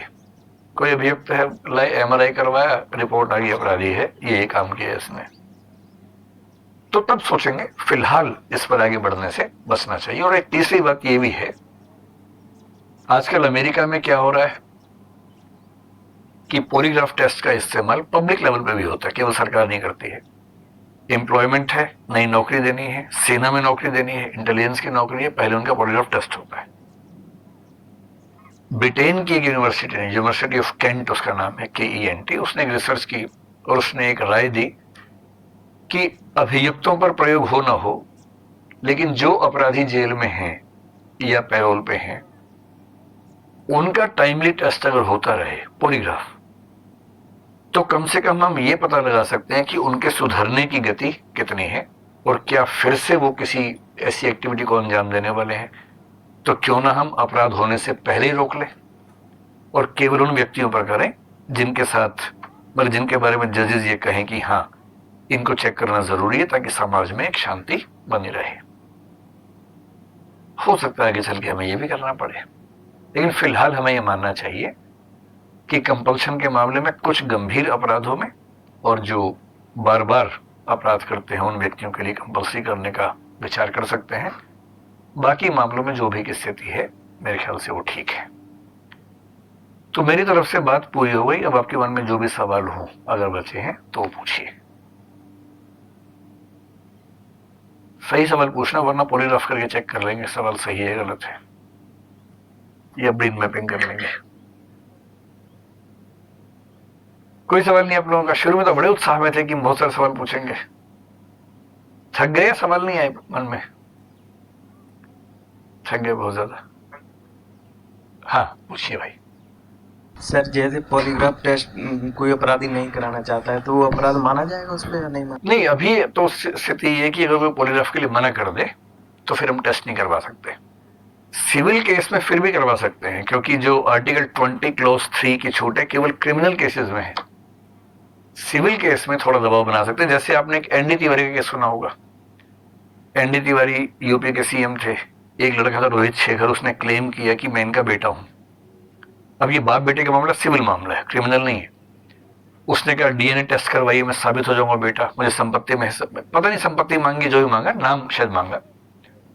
जज ने कहा कि आप हमें ब्लड सैंपल दे दीजिए, टेस्ट करवा लेते हैं, या हेयर सैंपल दे दीजिए। उन्होंने मना कर दिया कि नहीं दूंगा। तो जज ने कहा कि अगर आप सैंपल नहीं देंगे तो हम प्रिजम्पशन ये बना लेंगे कि आरोप सही है। तो फिर हुआ कि अच्छा मैं सैंपल दूंगा। सैंपल लेने गए डॉक्टर तो बोले बीमार हूं, नहीं दूंगा। अंत में जबरदस्ती सैंपल लिया, फिर साबित हुआ कि हाँ रोहित शेखर उनका पुत्र है। तो सिविल मामले में कंपल्सरी थोड़ा बहुत कर सकते हैं, क्रिमिनल मामले में भी कंपल्सरी नहीं कर सकते। अगर किसी ने पॉलीग्राफ के लिए मना कर दिया तो टेस्ट नहीं होगा, फिर बाकी एविडेंस के माध्यम से कोशिश की जाएगी कि वो साबित होगी अपराधी है, पॉलीग्राफ से नहीं।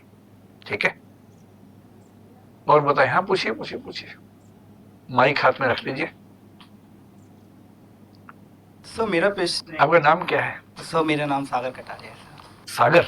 हाँ, बताइए। सर मेरा प्रश्न है कि अगर कोई इंसान है कि जो बहुत ही झूठ बोलता है, बिल्कुल कैरेक्टर में आ चुका है, या फिर इस सारे टेस्ट होने से पहले वो टेक्नोलॉजी को समझ ले पहले थोड़ा सा, कि मतलब किस तरीके से टेक्नोलॉजी काम करती है। कितना ही बड़ा झूठा हो, है ना, देखो पॉलीग्राफ में तो धोखा दे देगा मशीन को, और पॉलीग्राफ तो लोग दे ही देते हैं। कितना भी झूठ बोलने वाला आदमी हो, नार्को से बचना बहुत मुश्किल है। अच्छा, पॉलीग्राफ के बारे में भी ध्यान रखना है। अमेरिका में एक एजेंसी है एनआरसी, नेशनल रिसर्च काउंसिल, उसने 2003 में एक स्टडी की कि पॉलीग्राफ कितना वैलिड है, और एक दो स्टडीज और भी हैं। अगर मैं उनको मिला के बताऊं, 3 स्टडीज को, हम लोग जब दूसरों से इन्वेस्टिगेशन करते हैं, सच और झूठ पहचानना चाहते हैं, हमारी जो क्रेडिबिलिटी है वो 50% की है। यानी 50% मामले में हमको धोखा देना बहुत आसान काम है आम आदमी को। पुलिस वाले के मामले में ये 65% निकला कि पुलिस का आदमी 65% सच पहचान लेता है, 35% वहां भी धोखा खा जाता है। और पॉलीग्राफ की जो ऑथेंटिसिटी है वो 80 से 85% की थी। तो पॉलीग्राफ को भी धोखा देना इतना आसान काम नहीं है, लेकिन हाँ, जो बहुत घाघ लोग हैं दे सकते हैं। लेकिन नार्को को मैं कैसे धोखा देंगे आप बताइए, जब मैं होश और हवास में ही नहीं हूं। ऐसे सुना आपने, कई लोग सोते हुए बड़बड़ाते हैं, अब कोई गहरी नींद में बड़बड़ा रहा है, उससे मैं कैसे धोखा देगा वो, होश और हवास में ही नहीं है। और ब्रेन मैपिंग में तो उसको झूठ बोलना ही नहीं है, उसके सामने एक फोटो है, वो कुछ बेचारा सोच ही नहीं पा रहा, अंदर तरंग बन गई, वेव बनी, वो नोट हो गई। इसलिए कोई कितना भी समझदार क्रिमिनल हो, ब्रेन मैपिंग में और नार्को में उसका बचना मुश्किल काम है। अच्छा, मुझसे पिछले वीडियो पर कई कमेंट्स आए, मेरी टीम ने बताया कि सर हमें ऑडियंस में आना है तो कैसे आ सकते हैं। तो 2 बातें मैं स्पष्ट कर रहा हूं। एक तो ऑडियंस, अभी हम अपने जो समूह के लोग हैं वही बैठ रहे हैं, आगे चल के कोई रास्ता निकालेंगे कि कोई भी व्यक्ति आ सके। दूसरा, उसके सारे कमेंट ना मैं पढ़ता हूँ चैनल के, ना मैं जवाब देता हूँ। कुछ लोगों ने जवाब दिया तो सबको लगा कि मैं जवाब दे रहा हूँ। एक टीम हमारी है, तो मतलब ये उम्मीद मत कीजिए कि मैं सारे कमेंट्स पढ़ूंगा, सबके जवाब दूंगा, मुझे मौका नहीं मिलता। टीम काम करती है, मेरी भूमिका उसमें नहीं के बराबर है। जी नमस्कार सर, मैं हनप्रीत हूँ। सो बेसिकली सर मेरा क्वेश्चन ये था आपसे कि जैसे नार्को टेस्ट में आपने ये बताया कि अगर मैंने बोला कि मैंने कोई अपराध किया तो वो जस्टिफिकेशन नहीं है जज के सामने, बट और आपने दूसरा पॉइंट ये बताया कि जैसे अगर हम घुमा के उससे क्वेश्चन पूछ सकते हैं कि चाकू वहाँ पे है या जो भी आपने एग्जांपल दिया। अगर एक ऐसी सिचुएशन हुई कि पुलिस ही अगर उसमें मिली हुई है और नार्को में हमें तो होश है नहीं, तो अगर हमारे फिंगरप्रिंट लेके या कोई भी वेपन लेकर अगर खुद पुलिस ने उस वेपन को वहाँ पे दफनाया हो, तो उसकी क्या जस्टिफिकेशन रहेगी अगर पुलिस आगे जो है कोर्ट के ऊपर जाती है तो? मतलब भारतीय कानून व्यवस्था में ना अपराधी साबित करना बहुत मुश्किल काम है, बेकसूर साबित होना बहुत आसान काम होता है। ठीक है, फिंगरप्रिंट मैचिंग वगैरह, इन सब के लिए इंडियन एविडेंस एक्ट में पूरे प्रोसीजर दे रखे हैं। उन प्रोसीजर के अलावा कुछ कर नहीं सकते।